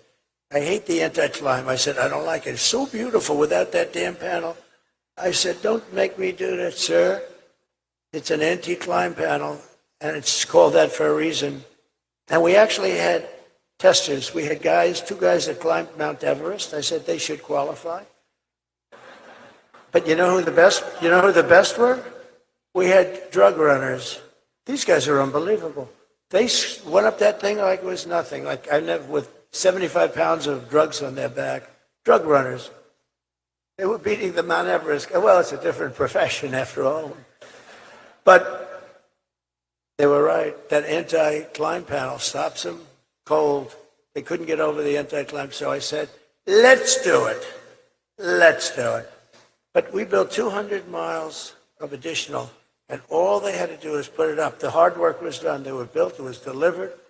And the hard work was done. Highest specification. Cost more money than what I would have done, but what I would have done, they have acids that actually melt concrete. They have certain acids that you put down. Those planks would have come down very easy. These guys are ingenious. You know, if they would spend their brains on good, everything in the world would be nice. No, they're genius. The way they smuggle drugs into our country. You got to see the cars. They build cavities in engines. So you're inspecting a car. They have them in hubcaps that even if you take the hubcap, you can't find them. It's like a double hubcap. It's the craziest thing. If they would spend that genius on doing good for their country or for us, I mean, we would have no problem. I mean, it's really incredible. And, you know, the people that do the trafficking, what they do with the women is they put them in trunks of cars. It's mostly women, by the way. Mostly women. A lot of people say traveling and trafficking. But the trafficking is women. And the reason is it's become as big as the drugs. And the reason is because of the internet. The internet made it a modern business and a big business. And I'll tell you, some of these guys are among the richest people in the world. And they run a real operation. And they essentially take care of Kabbalah because they even have an app where they can call. So they learn where they can drop people that they're putting into the country, where they can come through with drugs. They have an app. Can you believe you call an app? You're now a drug trafficker or a human trafficker, and you say, ding, ding, ding, hello? Where do I drop these people? Go about 7 miles up and then go a mile left and just drop them at the opening in the gate. Okay, can you believe this? This is Kamala.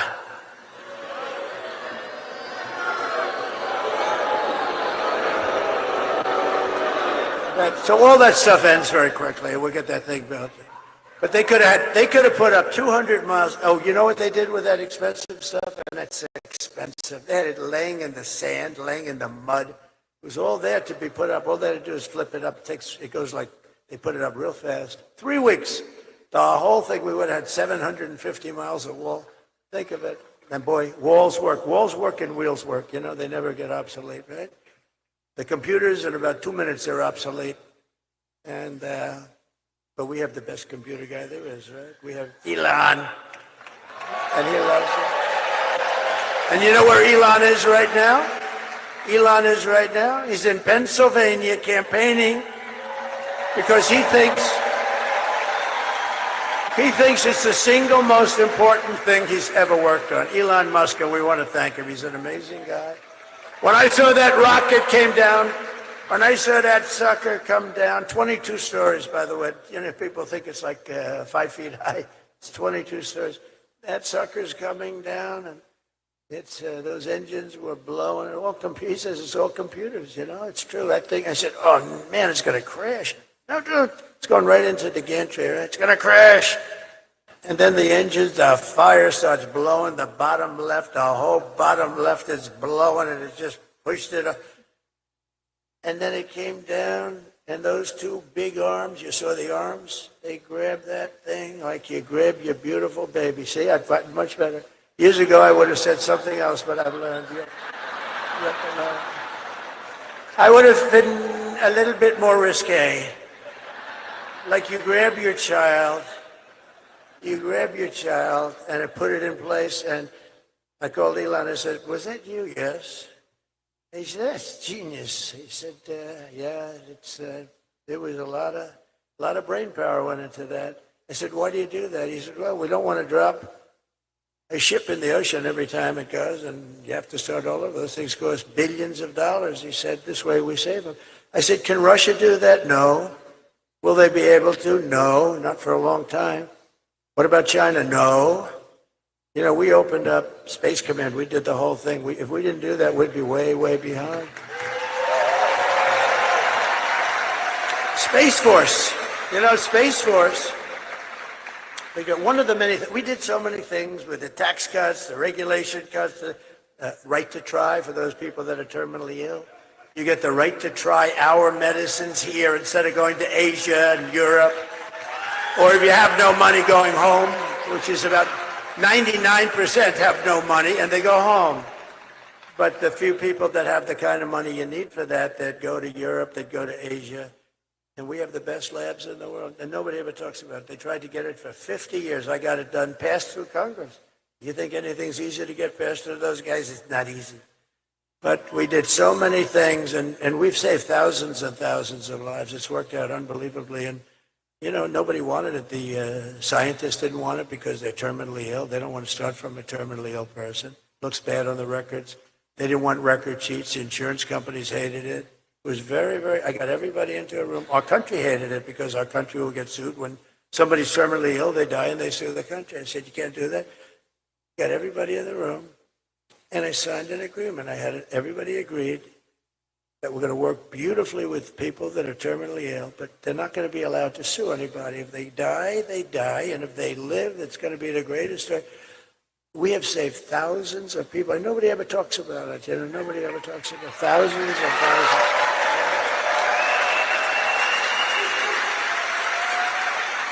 I mean, we have a person in this room who was saved by right to try. We're a space-age drug. They're doing things, but it takes a long time to get them approved, or I cut it in half. I cut that time in half. But the FDA takes 12 years sometimes to get something. And by the time it's approved, a lot of people are gone. So when they're terminally ill, we get them that drug right away. They sign an agreement that I or my family will not ever, for any reason and under any circumstance, sue the United States government, such and such a drug maker, such and such a lab, Dr. Schwartz, Dr. Jones. We will not sue anybody. We just want to get better. That's all it says. Pretty good, right? That's pretty good for only a semi-non-lawyer.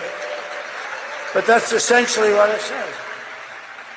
And you know, the funny thing is the ones that were most against it were the drug companies and the labs. We have the greatest labs in the world. What we're doing, space-age things, and we got it started. It was dying on the limb before I came along. Well, NASA was dead. When I came along, all you're seeing with the space, and NASA was dead. NASA had grass growing out of its runways. They had, every time there was a crack, you had grass. This place was dead. Now it's the most vibrant center anywhere in the world. All of their centers, it's vibrant. And Elon brought it back, and the people at NASA are doing a great job. They're all working together. But we brought it back. And ultimately, we want to go to Mars and all, but what I want it for is defense. And Russia and China were killing us in space. And space is so important. It's going to end up being maybe, I don't want to say more important than the Marines, because they'll never speak to me again. But I'll tell you what, it is going to be right up there in terms of importance. It's important. If we didn't have it, we were being lapped by China. They have stuff up there. And Russia, even though they're a little bit busy killing a lot of people, a war that would have never taken place. Zero chance. I'd speak to Vladimir Putin a lot. It was the apple of his eye. Don't do it. Don't do it. I mean, I closed up his pipeline. It was dead. Nord Stream 2. Biden came in and he allowed it to go. But he closed up the Keystone XL pipeline. Think of that. I said, no, Joe, you got it wrong. You let Keystone go forward and you close up the Russian pipeline. But he did the opposite. And then they said, oh, Trump loves Russia. Trump loves Russia. That's the biggest project they've ever had. I closed it up. Then he came in. The first day he was there, he let him build it. So what is that? Oh, that sounds so cute. I love dogs. I love dogs.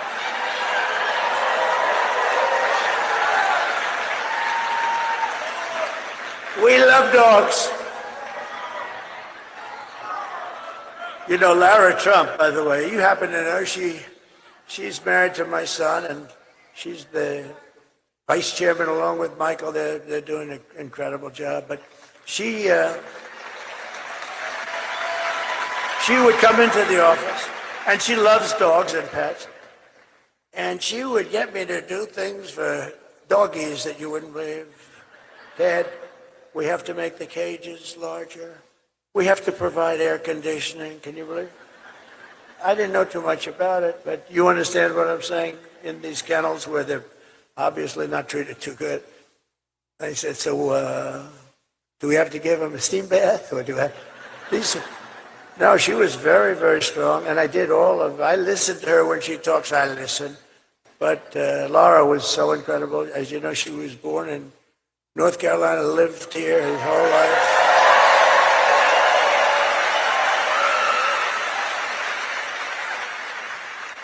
And even Ted Budd, who's doing an incredible job. And I said, Ted, run for the Senate. And he said, I'll do it, but I'm only going to do it if Laura's not going to run. Is that right? He said, I'm only doing it if Laura. And she said, you know, I've devoted so much time and I'm raising these beautiful children. And I have a great husband and, you know, and Ted is great. She said that. She said, you have a great guy and Ted, very nice. But he did say that. And I you know, a lot of people would say they'll bull through. Nobody would have had a chance. They love her. They love her in the party. They love her even the Democrats love her. Can you believe it? Stand up, Ted. Stand up.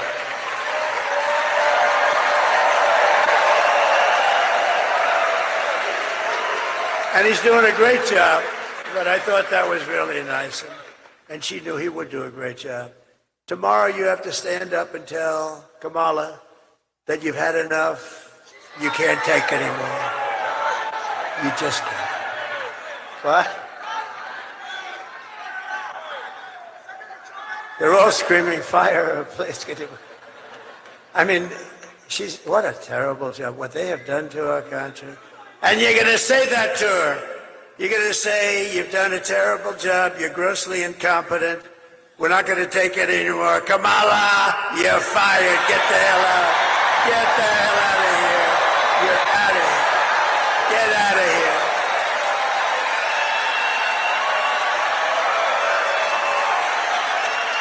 That's what we're doing.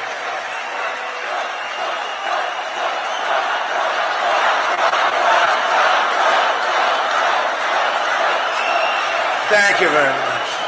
So with your vote, we're going to win North Carolina, we're going to defeat Kamala, and we're going to make America great again. I hope you don't mind that entire opening, you know, I was going to get out of here fast. I'm doing 4 of these things today. They're big. And the voice is holding up just about barely. But I had to express it. You have been a very special group to me because I've won I've never lost a primary. I've never lost. In North Carolina, I've won everything. I won those elections. I've made all these friends.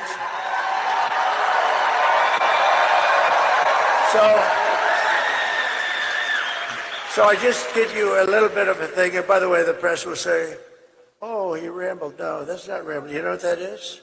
That was genius. That's the weave. No, see, I wove, frankly, the rest of it, I don't really even have to talk about. But that was the ultimate weave. And think of it. Isn't it nice that you can have a president that doesn't need to use a teleprompter?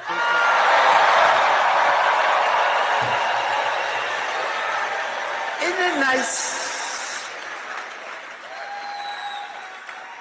And I got to go a little quicker now because you know what? I took Marco's place and I took Sarah Huckabee Sanders' place. I said, do you mind if I go now? Because you know what? We got to keep a schedule.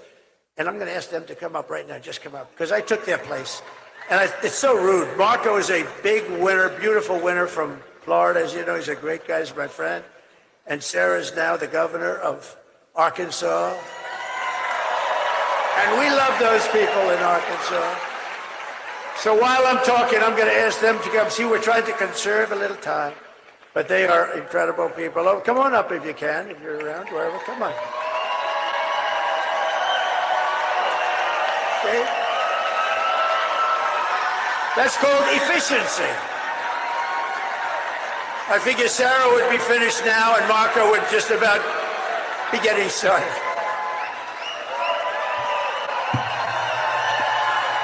Two great friends, two very talented. No, but I figured Sarah would just about now be finishing and Marco would be starting. And you know, he's a great speaker. They're both great speakers. They speak for a long time. And I'd be sitting in the back. I'd say, get them off the stage now. So they were so nice. And I'm going to just ask them to each say a little bit. And we're then going to make our next stop. Come on. Thank you, sir. Good morning. It is an honor to share the stage with America's best and favorite president. And soon to be our next president again. We know we've never had a president who fights more, who fights harder, and loves this country the way that Donald J. Trump does, and that's why we need him back in the White House.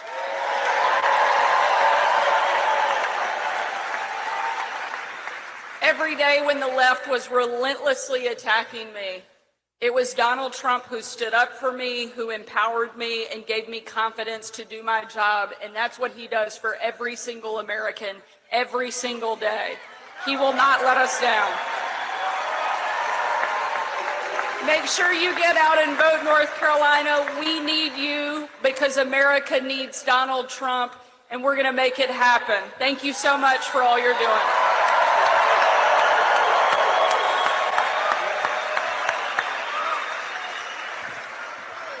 We took, thank you.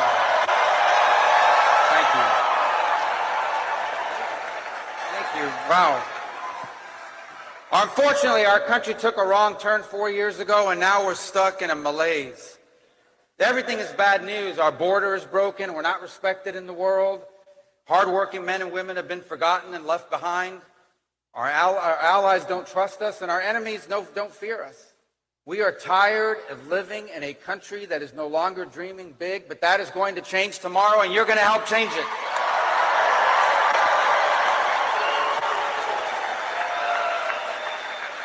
Tomorrow, North Carolina and the country are going to make our 45th president our 47th president.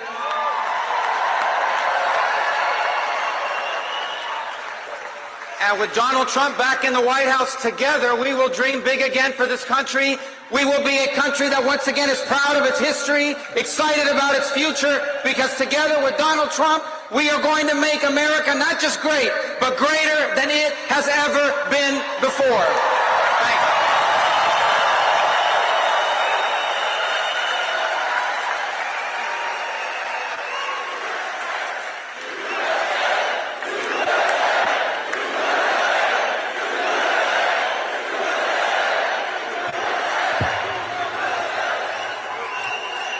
Okay, so they both did better. If they stood up here and spoke each for half an hour, what they just did was better and appreciated. It brings us a little bit into schedule.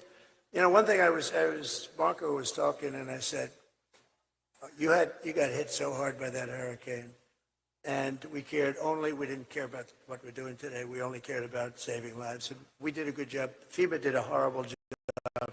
The administration, they're still not there. You know why? Because they've spent all their money on bringing in murderers and a lot of people. They spent all their money on bringing in illegal migrants. They've also taken a lot of your jobs, especially jobs from the black population. But think of this. When I started having to think about North Carolina a little bit in terms of a thing called the election, I said to our people back there, who've been fantastic, Chris, Susie, everybody, I said, you know, we got a problem because North Carolina is reliable for me. I mean, I've never lost there. Never lost. And I don't think we're going to start now. I don't think. I've never lost there. We have a beautiful lead right now in early voting. You know, last time I wasn't leading, and I won it twice. But I was way behind. In fact, I went to my people. I said, hey, man, I'm like way behind here. What's going on, Michael? Right? What was it, like 200,000 votes? I said, how the hell do I win? But the later voting came in, Republican. Boom, and we blew him away, right? He was right. He said, just relax. Just relax. I'm screaming, what the hell happened in North Carolina?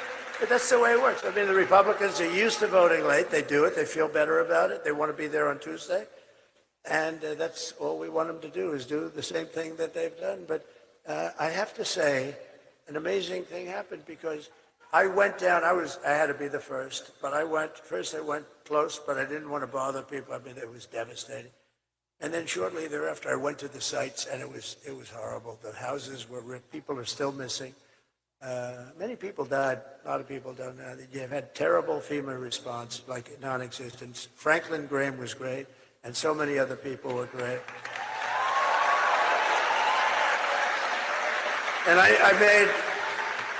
I made a big contribution toward the effort, but I said rather than me do it, I was ready to do it, but I said I'll give it to Franklin and others that are doing so well. It's amazing, some of the people that work there. So we gave them a lot of money, and they're doing a job. But no response. But you know what? I said to Michael and I said to other people, these people have been wiped out. Their houses are gone. You had to see. I mean, trees are ripped, giant trees, 10 foot in diameter. They're ripped out like they were toothpicks. I've never seen anything like it. And just clean. Not only the houses gone, but the concrete foundations were taken out. You'd see them laying 20 miles down the road. It was the most devastating that you can imagine. I said, we'll be lucky. And this was a very Trump area. We know what that means. So it's Trumpy. They call it a Trumpy area. And with a lot of love and great people, no crime, no nothing.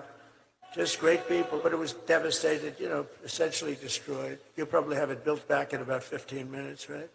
Because that's the way you are, workers. But I said, if we get 50% of the vote, I don't know, they're not going to show up. So I figured anywhere, not having done this business that long, actually, I figured very accurately, anywhere from 25 to 50% of the people may come and vote. And here's what happened. The lines were through the roof. I don't know where the hell you all came from.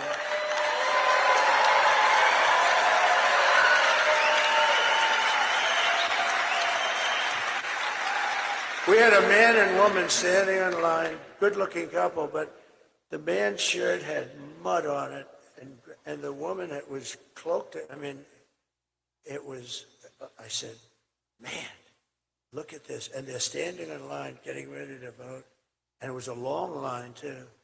And you broke the all-time record for North Carolina early voting, right? I've never seen anything.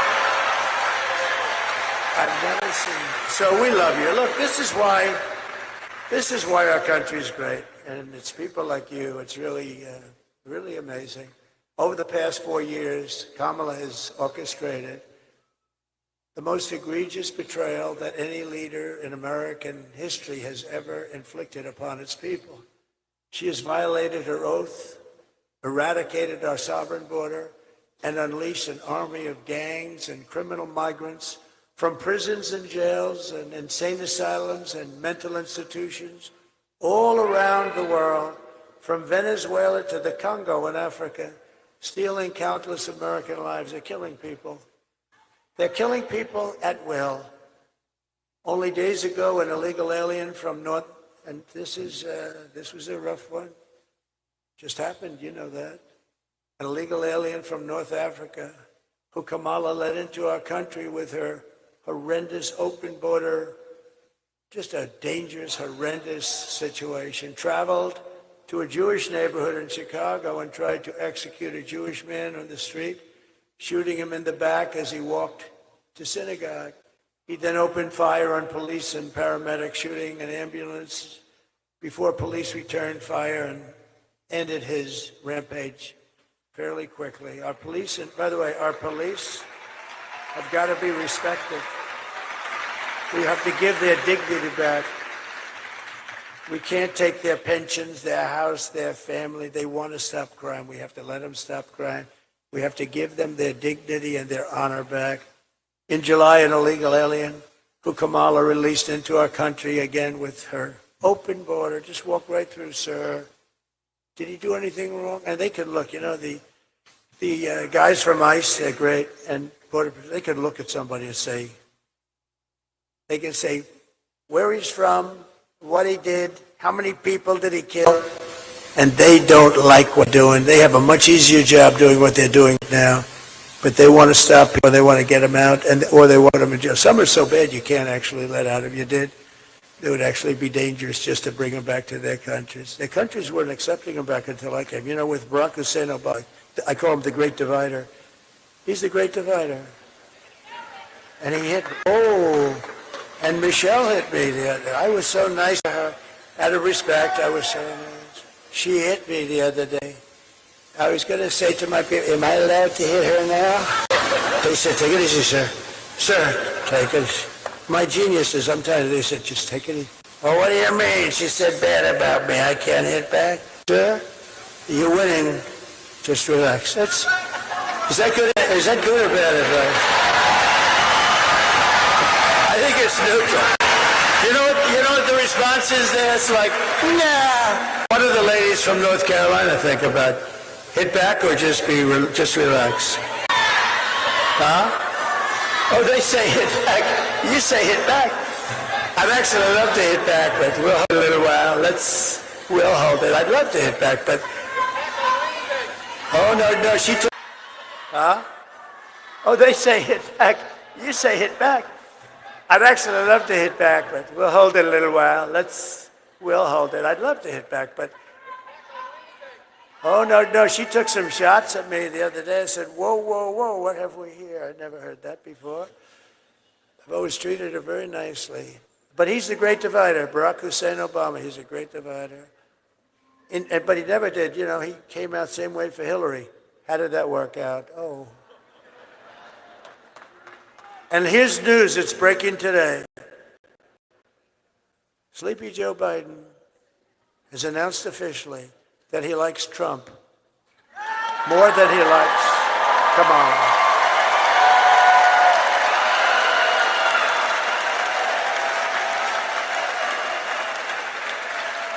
And he actually hates my guts, but he likes Trump more than he likes Kamala. Oh, he hates her. They walked into the office.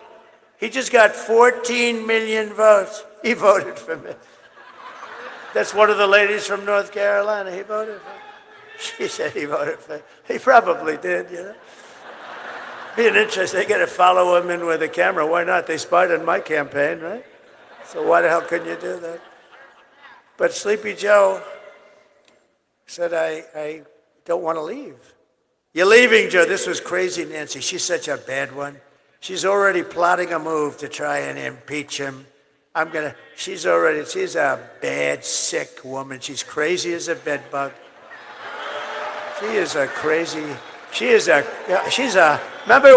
Remember she ripped up the paper behind me? Yeah, she could have gone to jail for that. You're not allowed to do that. I think Nancy Pelosi is a disgrace. They impeached me.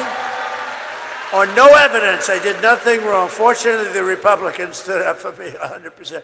But Nancy Pelosi is a disgrace. The hatred she brings, she's got real hatred. And yet she could sell a stock like Visa last week, right? And the following day, they announced a major investigation into Visa, but she got out. And the fake news back there does nothing about it. They should be ashamed of it.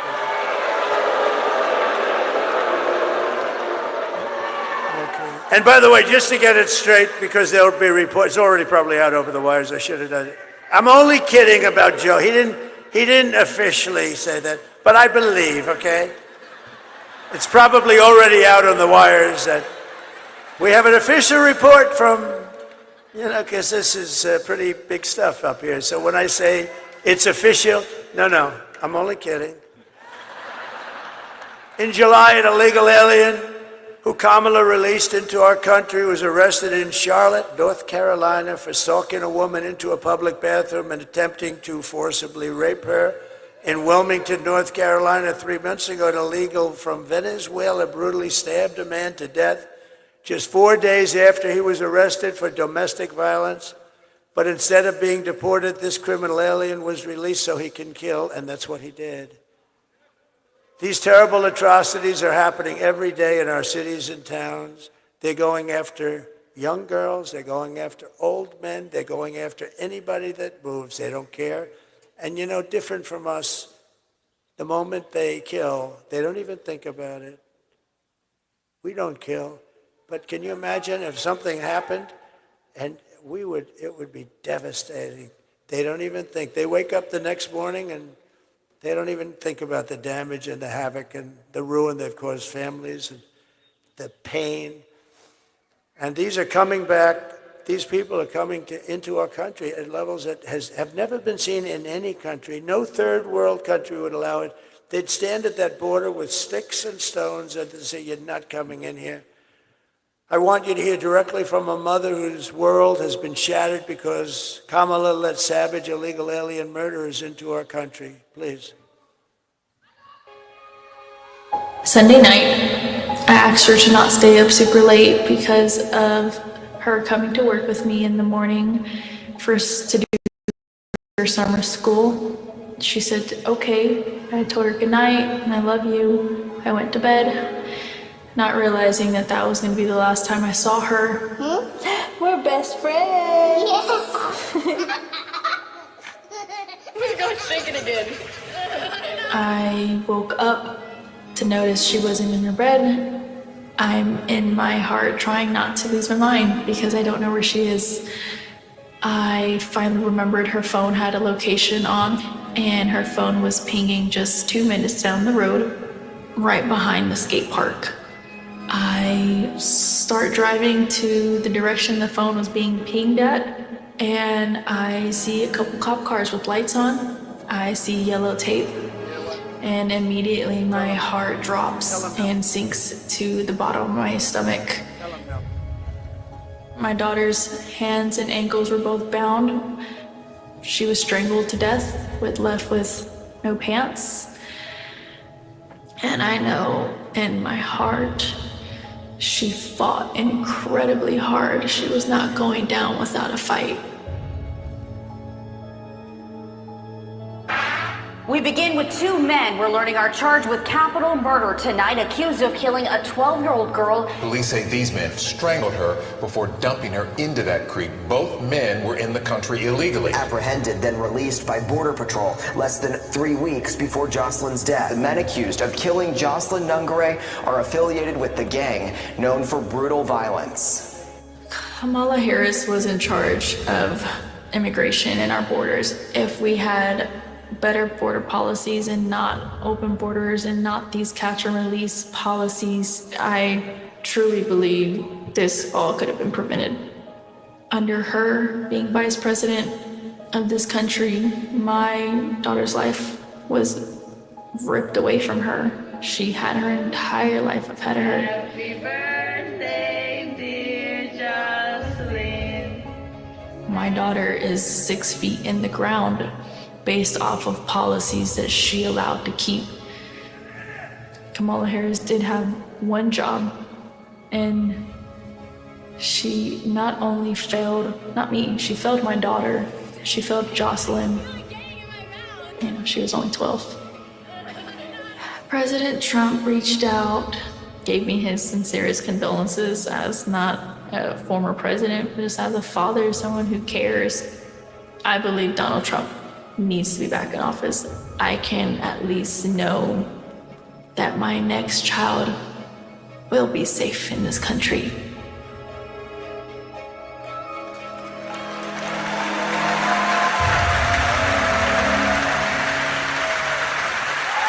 Very sad. That was a few days ago that we had the news announcement, and it was the day when the Border Patrol endorsed me so strongly, and I was so honored by it. And we talked about Jocelyn. She was there and talked about Jocelyn. I mean, just so unnecessary. Would have never happened. They wouldn't have been able to get into the country. Would have never happened. So many things wouldn't have happened. Inflation wouldn't have happened. Russia, Ukraine wouldn't have happened. Israel wouldn't have happened. The October 7th Israel attack would have never happened. Those people would all be alive. Most of them are gone, I believe. I think that's part of the reason they're not wanting to negotiate so much. They said, oh, I can't believe it. They're probably, most of those hostages, sadly, I think they're possibly gone. Most of them are gone. And it would have never happened. That attack would have never happened. All those people would be alive. And the Afghanistan, the greatest embarrassment in the history of our country, I believe. They took the soldiers out first. You have to take the soldiers out last. It's very simple. Milley should have been fired. All those generals. Kelly should have been. Kelly was such a disaster. They, you know, some people are good, some people are not good. Some people are stupid. But who would think that you take the soldiers out first? Mattis made big mistakes. But remember this about our military. We defeated ISIS. And I got you into no wars because we had great people. I had mostly great people.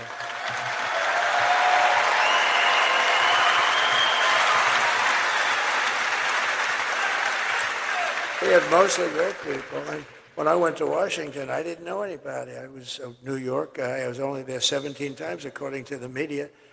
And I went to Washington, and you know, I said, listen, I just became president, but I don't know anybody.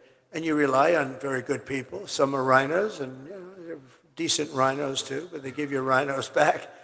And we don't like the rhinos. We don't think they do the job properly. But we did a phenomenal job. I just want to say that the day that I take office, the migrant invasion ends and the restoration of our country begins. The United States is now an occupied country, but it will soon be an occupied country no longer. November 5th, 2024 will be Liberation Day in America.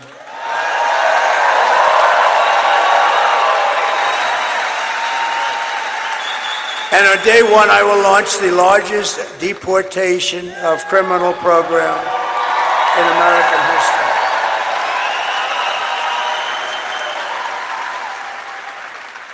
And a president named Dwight Eisenhower, great general, a better president than people were saying, actually. But he believed in strong borders. He hated to see people come through our border, and he has the record right now, but I suspect that record, unfortunately, it's not something I want to do. But we have no choice. We can't allow murderers and drug dealers and all these people. They're all pouring into our country, and we can't allow it. We won't have a country left. I will rescue every city and town that has been invaded and conquered. They've been conquered. Our towns have been, you take a look at Aurora, take a look at Springfield. We have a town of 50,000 people, and they drop 30,000 illegal migrants. They used a little technicality so we don't go on, but that, to me, that's illegal.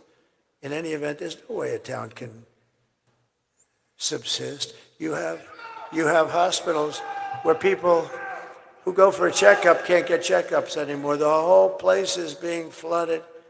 And they come from largely a troubled country, a very troubled country, very dangerous country, but a very troubled country. And they have another little problem. They don't speak a word of English, so the mayor, who's a nice guy, is looking for interpreters. This isn't what we're all about. 30,000 people going to a 50,000 people town. Springfield, Ohio, no problems. We had a beautiful, beautiful little town, and now it's horrible. And this is happening all over. Those are examples. Aurora, in Colorado, you have a radical left lunatic governor that has no idea what the hell he's doing. And Colorado should vote for me because of what they put me through. They tried to take me off the ballot when I was leading both the Republican and Democrat parties. And it went to the Supreme Court of the United States, and in a unanimous decision, they say, I'm sorry, you're going to have to beat them at the polls, you know? You're going to have to beat them at the polls. And hopefully they're not going to be able to do that. And the people of Colorado, you know who is more angry about that than the Republicans? The Democrats, the regular Democrats. And I think we have a chance of, I hope that Colorado's watching now, and I think we have a chance of winning Colorado because of what they did. That was, you talk about democracy. That was a threat to democracy. See, that was a real threat to democracy. And we will put the vicious and bloodthirsty criminals in a jail. We'll kick them out of the country. We'll take care of it. But to expedite removals of Tren Day, Aragua, and other savage gangs like MS-13. We have a lot of gangs. They're bad ones. They're tough people. Thank goodness we have ICE and Border Patrol, and we have great law enforcement. We have great law enforcement.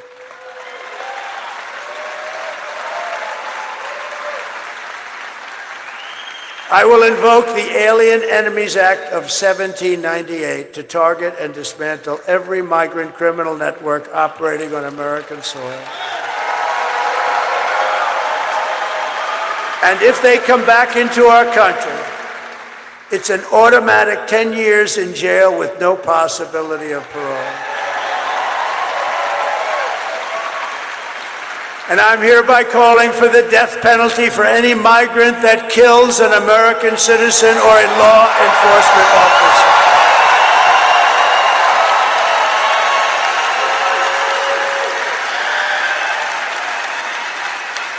And I will immediately ban all sanctuary cities. They're sanctuary for criminals in the United States of America.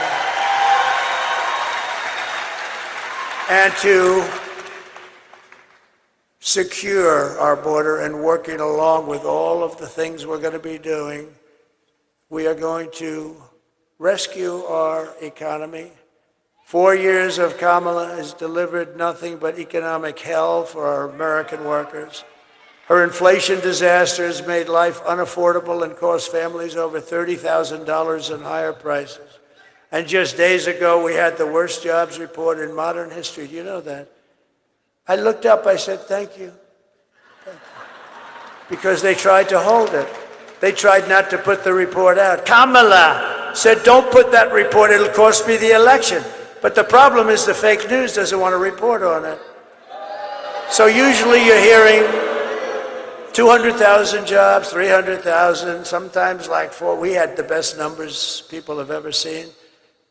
But usually you're looking at a lot of, hundreds of thousands of jobs. Routinely, it's expanding, and 12,000 jobs were created. That's a depression. 12,000 jobs were created. But that's the good news.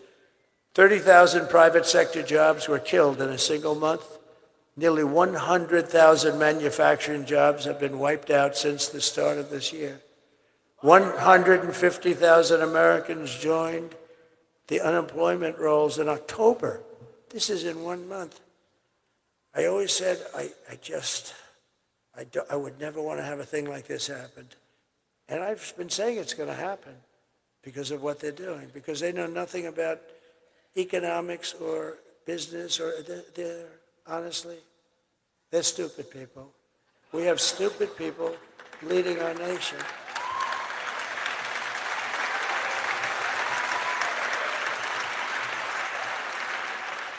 And nearly 250,000 people dropped out of the labor force. They dropped out because they couldn't get a job. And can you imagine that? Can you imagine? These are the numbers, and they don't want to talk about it, but that's okay. These numbers are disqualifying. These numbers make them, because the famous quote, it's all about the economy, stupid. We have the worst economy that we've ever had since the 1929 Depression. These are depression numbers, and it's going to get worse. But see, they'll blame it on me. She just said, they'll blame it on me. But you see, that's what I didn't want. I didn't want to be sworn in and then have these numbers come then. I said, I hope it comes before I go into office. Otherwise, I'll get blamed. I didn't want to be a certain president. Thank you. I didn't want to be a certain president that had to preside over. He got into office, and it all crashed down. People jumping off buildings. It all came. This is the beginning. Just remember this. This was an important date last week. The end of last week. Remember, that was a very important time. Just think, a few months ago they fraudulently claimed 818,000 jobs were created. 818,000, and it was a fraud. When in fact, there were no jobs that were created. It was all a lie, and they thought they'd be able to get away with it through the election, but there was a whistleblower, and the whistleblower couldn't stand what they were doing and blew the whistle on them, and they got caught.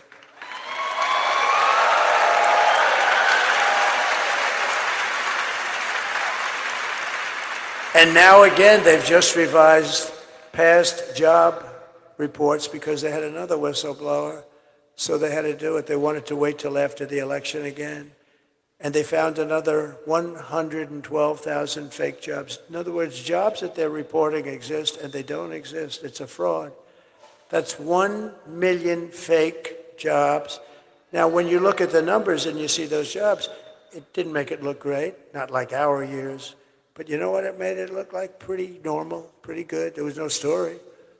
Meanwhile, think of this. Meanwhile, 100% of net jobs created in the last year have gone to migrants. Can you imagine? Not to our population, migrants.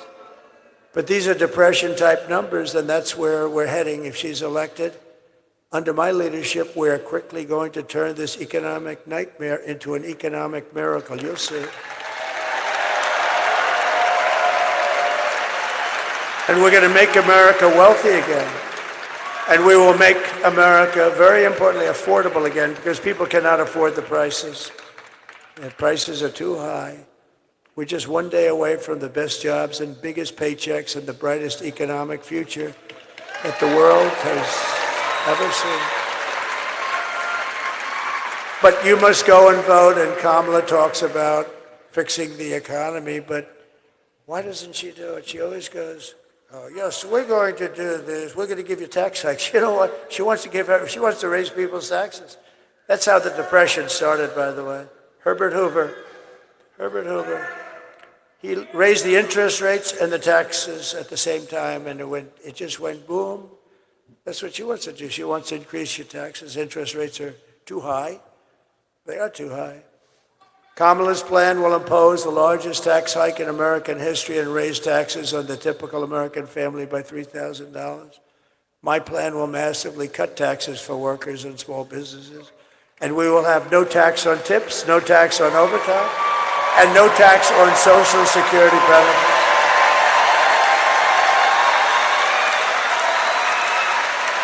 To rapidly reduce inflation, I will end Kamala's war on American energy, and we will drill, baby, drill. We're going to drill. Right? And I will cut your energy prices. You have very high energy prices, I have to say.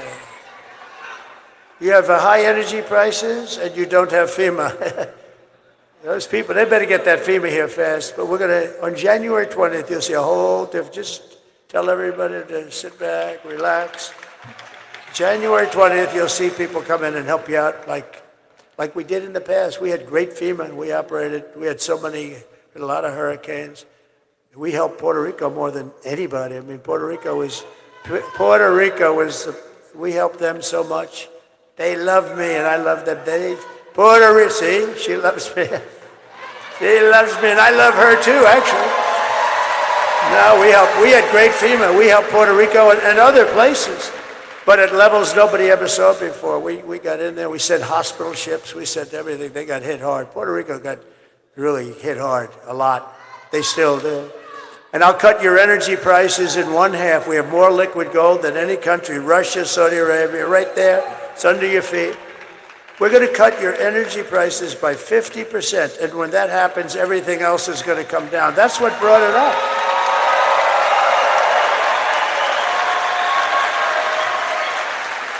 Now, before leaving, I just want to introduce some people that have just been great. Senator Ted Budd, you know, he's great. Congressman Dan Bishop, who's running for Attorney General.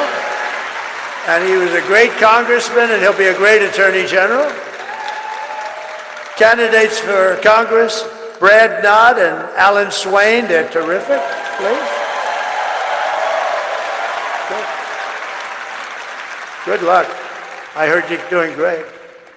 Our great RNC chairman. Now, if we don't win, I'm not going to be saying that. I'm going to take it back, okay? But I think we got it under control, wouldn't you say? The great Michael Whatley of North Carolina. We're going to win. And Michael had one message for you. We don't need your money. We don't need anything. Got plenty of money. We got plenty of everything. All we need is a very simple vote. Just go out and vote. And get your friends to vote, too. Bring them along, you know? And a man who I'm so proud of because he stepped into very big shoes, Michael's shoes, GOP Chair Jason Simmons. We're looking good? Thank you. These guys don't let us down. I mean, I took the man from North Carolina, I moved him to the top. That's a nice statement. When all those other things were falling off a cliff, Fred, Bing, ballots have been found. But this guy had 603 lawyers, and we had him stymied. You don't think they would have done that here, too? But we have a good legal team now. We're watching them, and they're watching. They don't know what I think they're very upset at what we've done. But Michael has really established some power to all we want. And we don't want any, we just want a fair election. That's all we want, you know? A friend of mine and former acting Attorney General Matt Whitaker, thank you very much.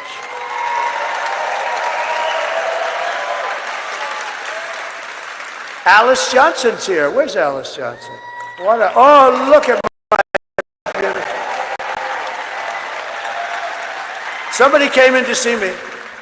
They said, there's a woman that's been in jail for 22 years, just approximately, but like around that number. A beautiful woman, a great woman. Everyone in prison loves her. She's like the person that everybody, she's a high quality.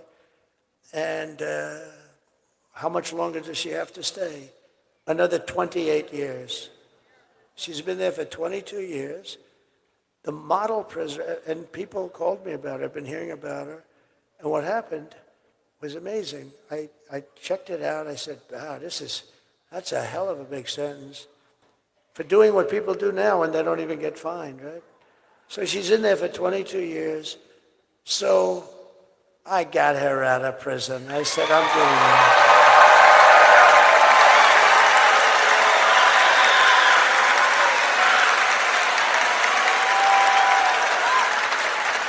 You look beautiful. Wow. Can you imagine? She was actually on a phone call. They had a couple of guys selling drugs and stuff, and she was on the call. They gave her 22 years plus, I guess 50, 60 years or something. I mean, it's unbelievable. Today, they wouldn't even give you a fine. And it's, you know, and that's no good either, by the way, because what's going on. But it was one of the best feelings. I mean, I've had a lot of good feelings. We had a lot of victories, I'll tell you what. But that was one of the really good feelings getting. And then I said to Alice, she came into the White House, I said, how many people are like you in prison? In your prison, big prison? She said, many, sir. I said, really? Are they all that way? Are they? No, sir. And that was a good answer because I knew they weren't, you know. If she would have said yes, then I would have said, well, you gave me the right answer. You don't know it. But she said, many, many great people. I said, give me a list of your top 25 or 30 or 50 or 10 whatever it is, give me a list of really good people who shouldn't be there. And she gave me a list, and we got every one of them out immediately, right? Right?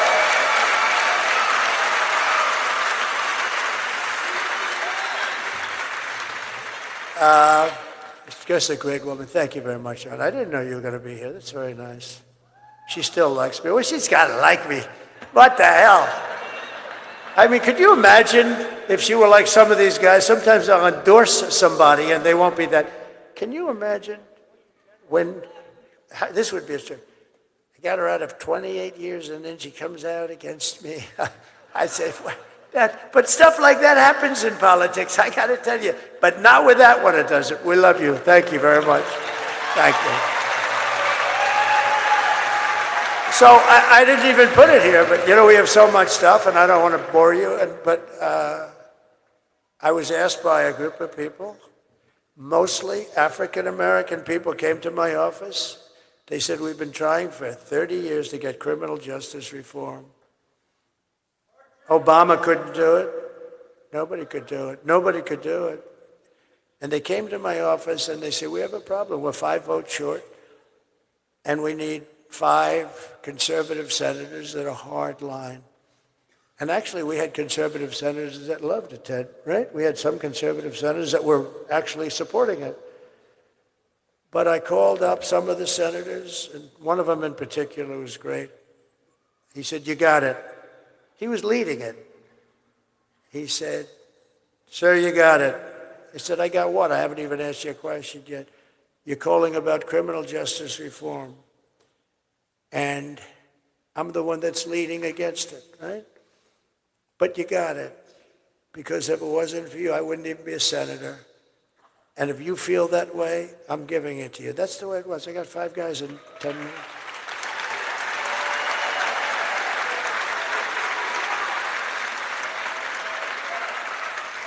And we got it done, and it was hard because I see this guy, I don't know who he is, but I see him on television. Sort of a lightweight, I think, not a very smart guy. But you know what? He came in, he was one of the people that came into the office. A black gentleman named Van Jones, right? Right? So he came in, and I was impressed with him. You know, good-looking guy. He was crying uncontrollably that it was going to fail again. And there were like 10 African-American people and a couple of others, but mostly African-American. And he was sitting right in front of me and weeping and saying it's, and I really thought it was great because you know what, that's okay. I mean, he's trying to get people like Alice out, that's good. And it didn't, there were no provisions for anything. It was really draconian.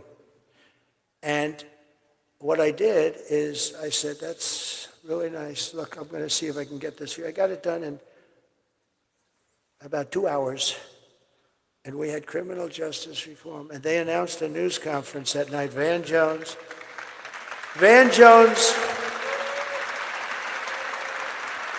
who I don't know. The only time I think I ever met him was in the Oval Office. They came in with a group about criminal justice reform. And remember, Obama couldn't get, nobody could get it. Nobody. Bush couldn't get it. They all tried. Why wouldn't they try? So what happens is, he was crying profusely. I told him, congratulations, we're going to get it for you, and I got it.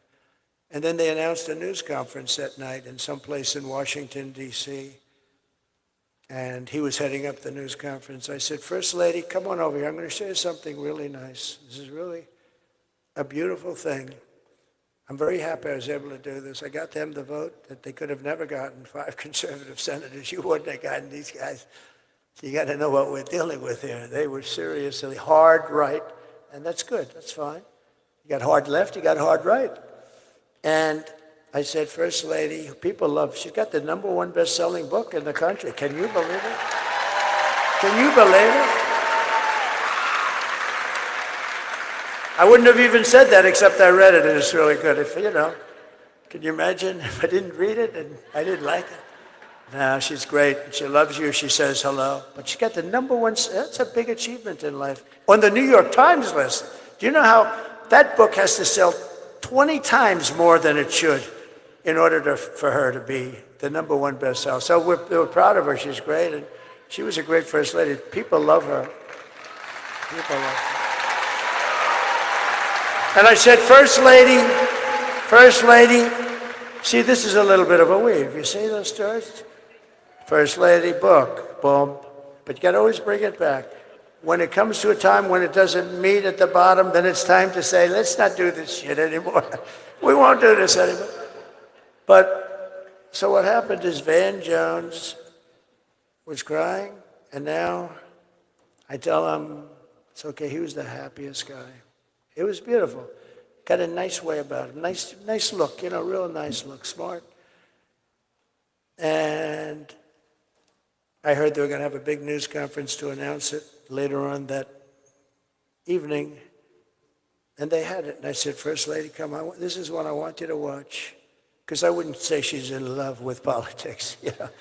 I wouldn't say it's her first thing on the book. She's not in love with politics. She said, it's a very unfair situation, but I said, welcome to politics, right? But she's been so popular. She's raised so much money for people with Be Best. So I said, listen, you got to watch this. So we sat down and we were watching the news conference open, and Van Jones was introducing everybody that I never heard of any of them. I want to thank this one. I want to thank that one. I want to thank Al Sharpton. The guy had nothing to do with it. Nothing. He had nothing. It was just a con job. I've known Al for a long time. It's just a con job. So I want to thank Al Sharpton. He wants to thank all these people. I never met any of them. Some were names. He was thanking Democrat senators that opposed it. He was thanking everybody. And before it started, I said, honey, look, we're human. I said, baby, wait till you hear the nice things he says about me. It's unbelievable. It's going to be unbelievable. So come here, because this is really bringing the country together. So she said, oh, that's nice. So we sat and watched. And after announcing the first 10 or 12 names, she looks at me. Do you think he's going to say anything about you? Yeah, I think so. Maybe he's saving it for the end. You saved the best for last. He went through so many names, and he never mentioned my names. He never mentioned my name, and every time I see that guy, not that I needed it, I get enough publicity, but can you imagine that? And then they wonder about why you don't bring people together. Van Jones went through so many names that night. They were up on the stage with him. And it was only done because of a guy named Donald J. Trump. And I just thought, I haven't related that story. But little things like, now I'm relieved I don't have to carry around that story. But all I know is that our beautiful Alice Johnson is out of prison, and she should have never been there for that kind of a thing, or certainly not for very long. We love you, Alice. It's great that you're there. We'll always be your friend. And just quickly, I want to also thank Steve Witkoff. He's here. He's a friend of mine. He's been traveling with me. He's one of the most successful developers. And he gave a lot of money to Franklin Graham also. I want to tell you that. So Steve Witkoff, wherever Steve is.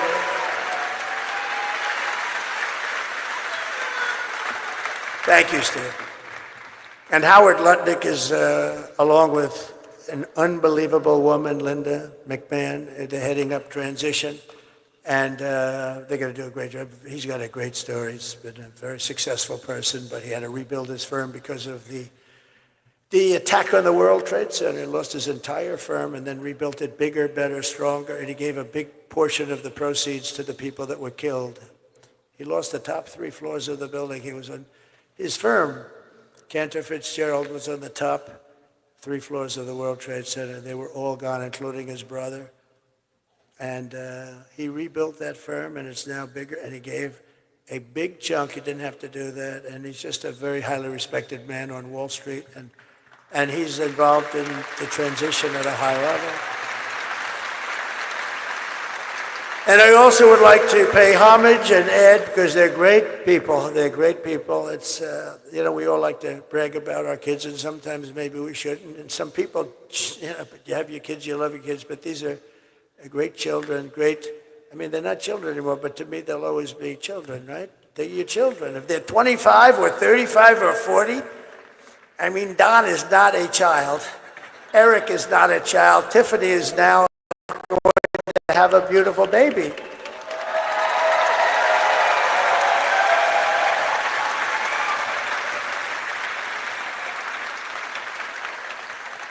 And I want to, Ivanka called me a little while ago. She sends her love to everybody. She's terrific. And I have a guy who's at home with the First Lady, and he's very smart. He got into a great college, and he's now in college. He's 18 years old, and he's doing great. And he gives me good advice. Dad, just take it easy now. You just take it easy, Dad, all right? You don't have to go too much here. He gives me good, he's very wise.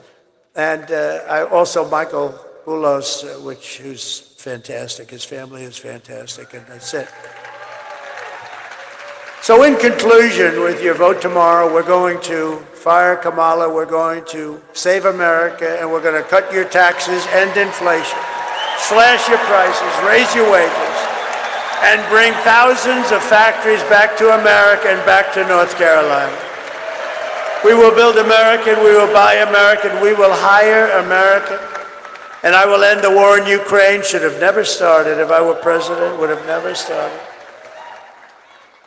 And in the Middle East, would have never started. Israel, all those people would be alive. And I will prevent, I promise, World War III. We're very close to World War III, in case you haven't noticed that we have people that don't have. We have people representing us who don't have a clue. We will crush violent crime and give our police the support, protection, resources, and respect that they so dearly deserve. We will strengthen and modernize our military. We will build a missile defense shield over our country made in the USA. We will rebuild our cities, including our capital in Washington, D.C., making them safe, clean, and beautiful again. We will teach our children to love our country, to honor our history, and to always respect our great American flag. We will get critical race theory and transgender insanity the hell out of our schools. And we will keep men out of women's sports. I will defend religious liberty, I will restore free speech, and I will defend the right to keep and bear arms. After years of building up foreign nations, defending foreign borders, and protecting foreign lands, we are finally going to build up our nation, defend our borders, and protect our lands and citizens. And we will stop illegal immigration once and for all. And we want people to come into our country, but they have to come in legally, all right? We do want people. We will not be invaded. We will not be occupied. We will not be overrun. We will not be conquered. They are conquering. They are conquering large sections of our country. We're being conquered. Can you believe that? The only difference is they're not wearing military uniforms. We will be a free and proud nation once again. Everyone will prosper, every family will thrive, and every day will be filled with opportunity and hope and the American dream itself. But for that to happen, we must defeat Kamala and stop her radical left agenda with a landslide that is too big to rig.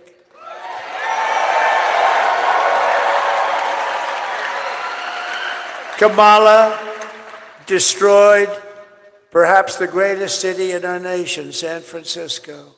It's an embarrassment what's happened to San Francisco. We're not going to let her destroy our country. So all I need is for you to get out and vote. For the past 9 years, we have been fighting against the most sinister and corrupt forces on earth. We have together, all of us together. With your vote in this election, you can show them once and for all that this nation does not belong to them. This nation belongs to you. It belongs to you. Because it was the hardworking patriots like you who built this country, and tomorrow it is the hardworking patriots like you who are going to save our country.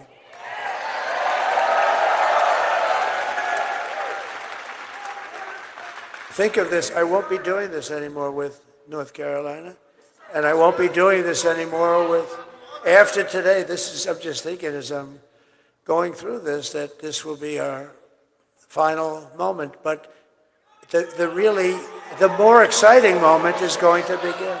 See, these moments of hundreds and hundreds of the most incredible rallies that any country, no country's ever seen anything like that. But these moments that we've had together, these really were just to create what we hopefully will create tomorrow, which is we're going to make America great again. We had to get there today. So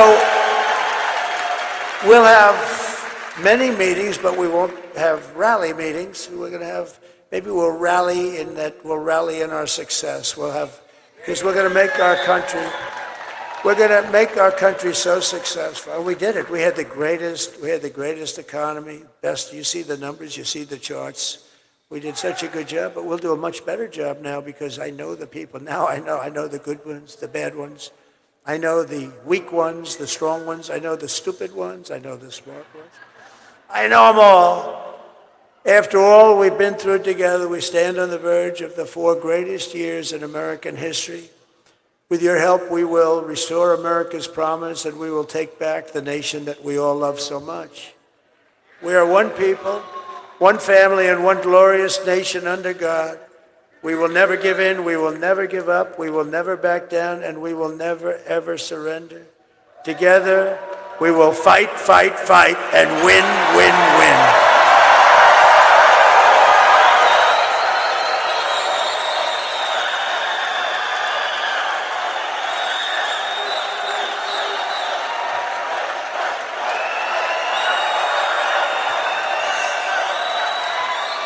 November 5th will be the most important day in the history of our country. We're going to save our country. We're going to turn our country around, and we're going to do it quickly.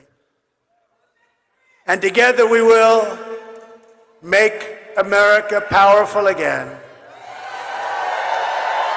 We will make America wealthy again. We will make America healthy again. We will make America strong again. We will make America proud again. We will make America safe again. And we will make America great again. Thank you, North Carolina. Go out and vote.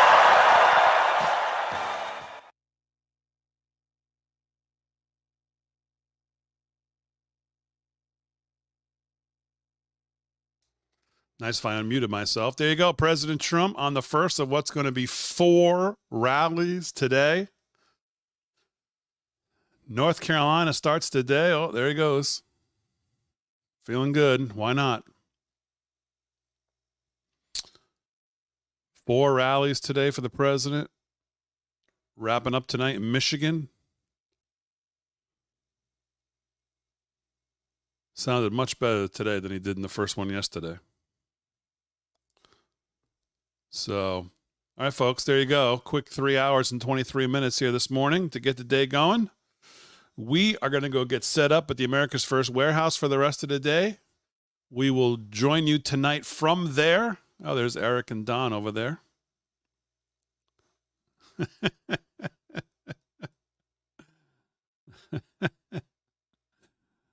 We will meet you. We'll be on tonight live from the America's First Warehouse as long as everything works. Oh, a little more dancing from the president. Oh, he's giving every angle of the crowd gets a little dancing today. Feeling energetic, why not? 3 more to go. 3 more to go. A little more dancing. Don Jr. is getting quite the all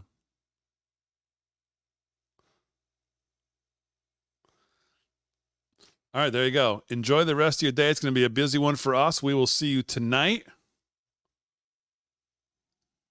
on what is going to be a momentous night and the momentous day tomorrow. We'll keep it rolling.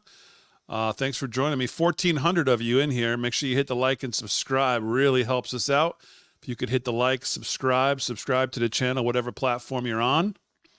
All these streams are sponsored by our friends at MyPillow. LFS6B is the code to use as you get into the shopping season. Man, it's going by so fast with everything going on. LFS6B is the code to use if you want this Trump Train shirt. This is in the store as well, amongst many others. You can get one for free if you use our code at MyPillow. LFS6B is that code to use. Send us the receipt that shows you used it at lfs6b@yahoo.com, and you can pick any shirt for free, including the new Make Garbage Great Again shirt, which I hopefully will be wearing tomorrow night during election coverage if I can get it. So, yes, thank you. It is a good-looking shirt, Trump Train.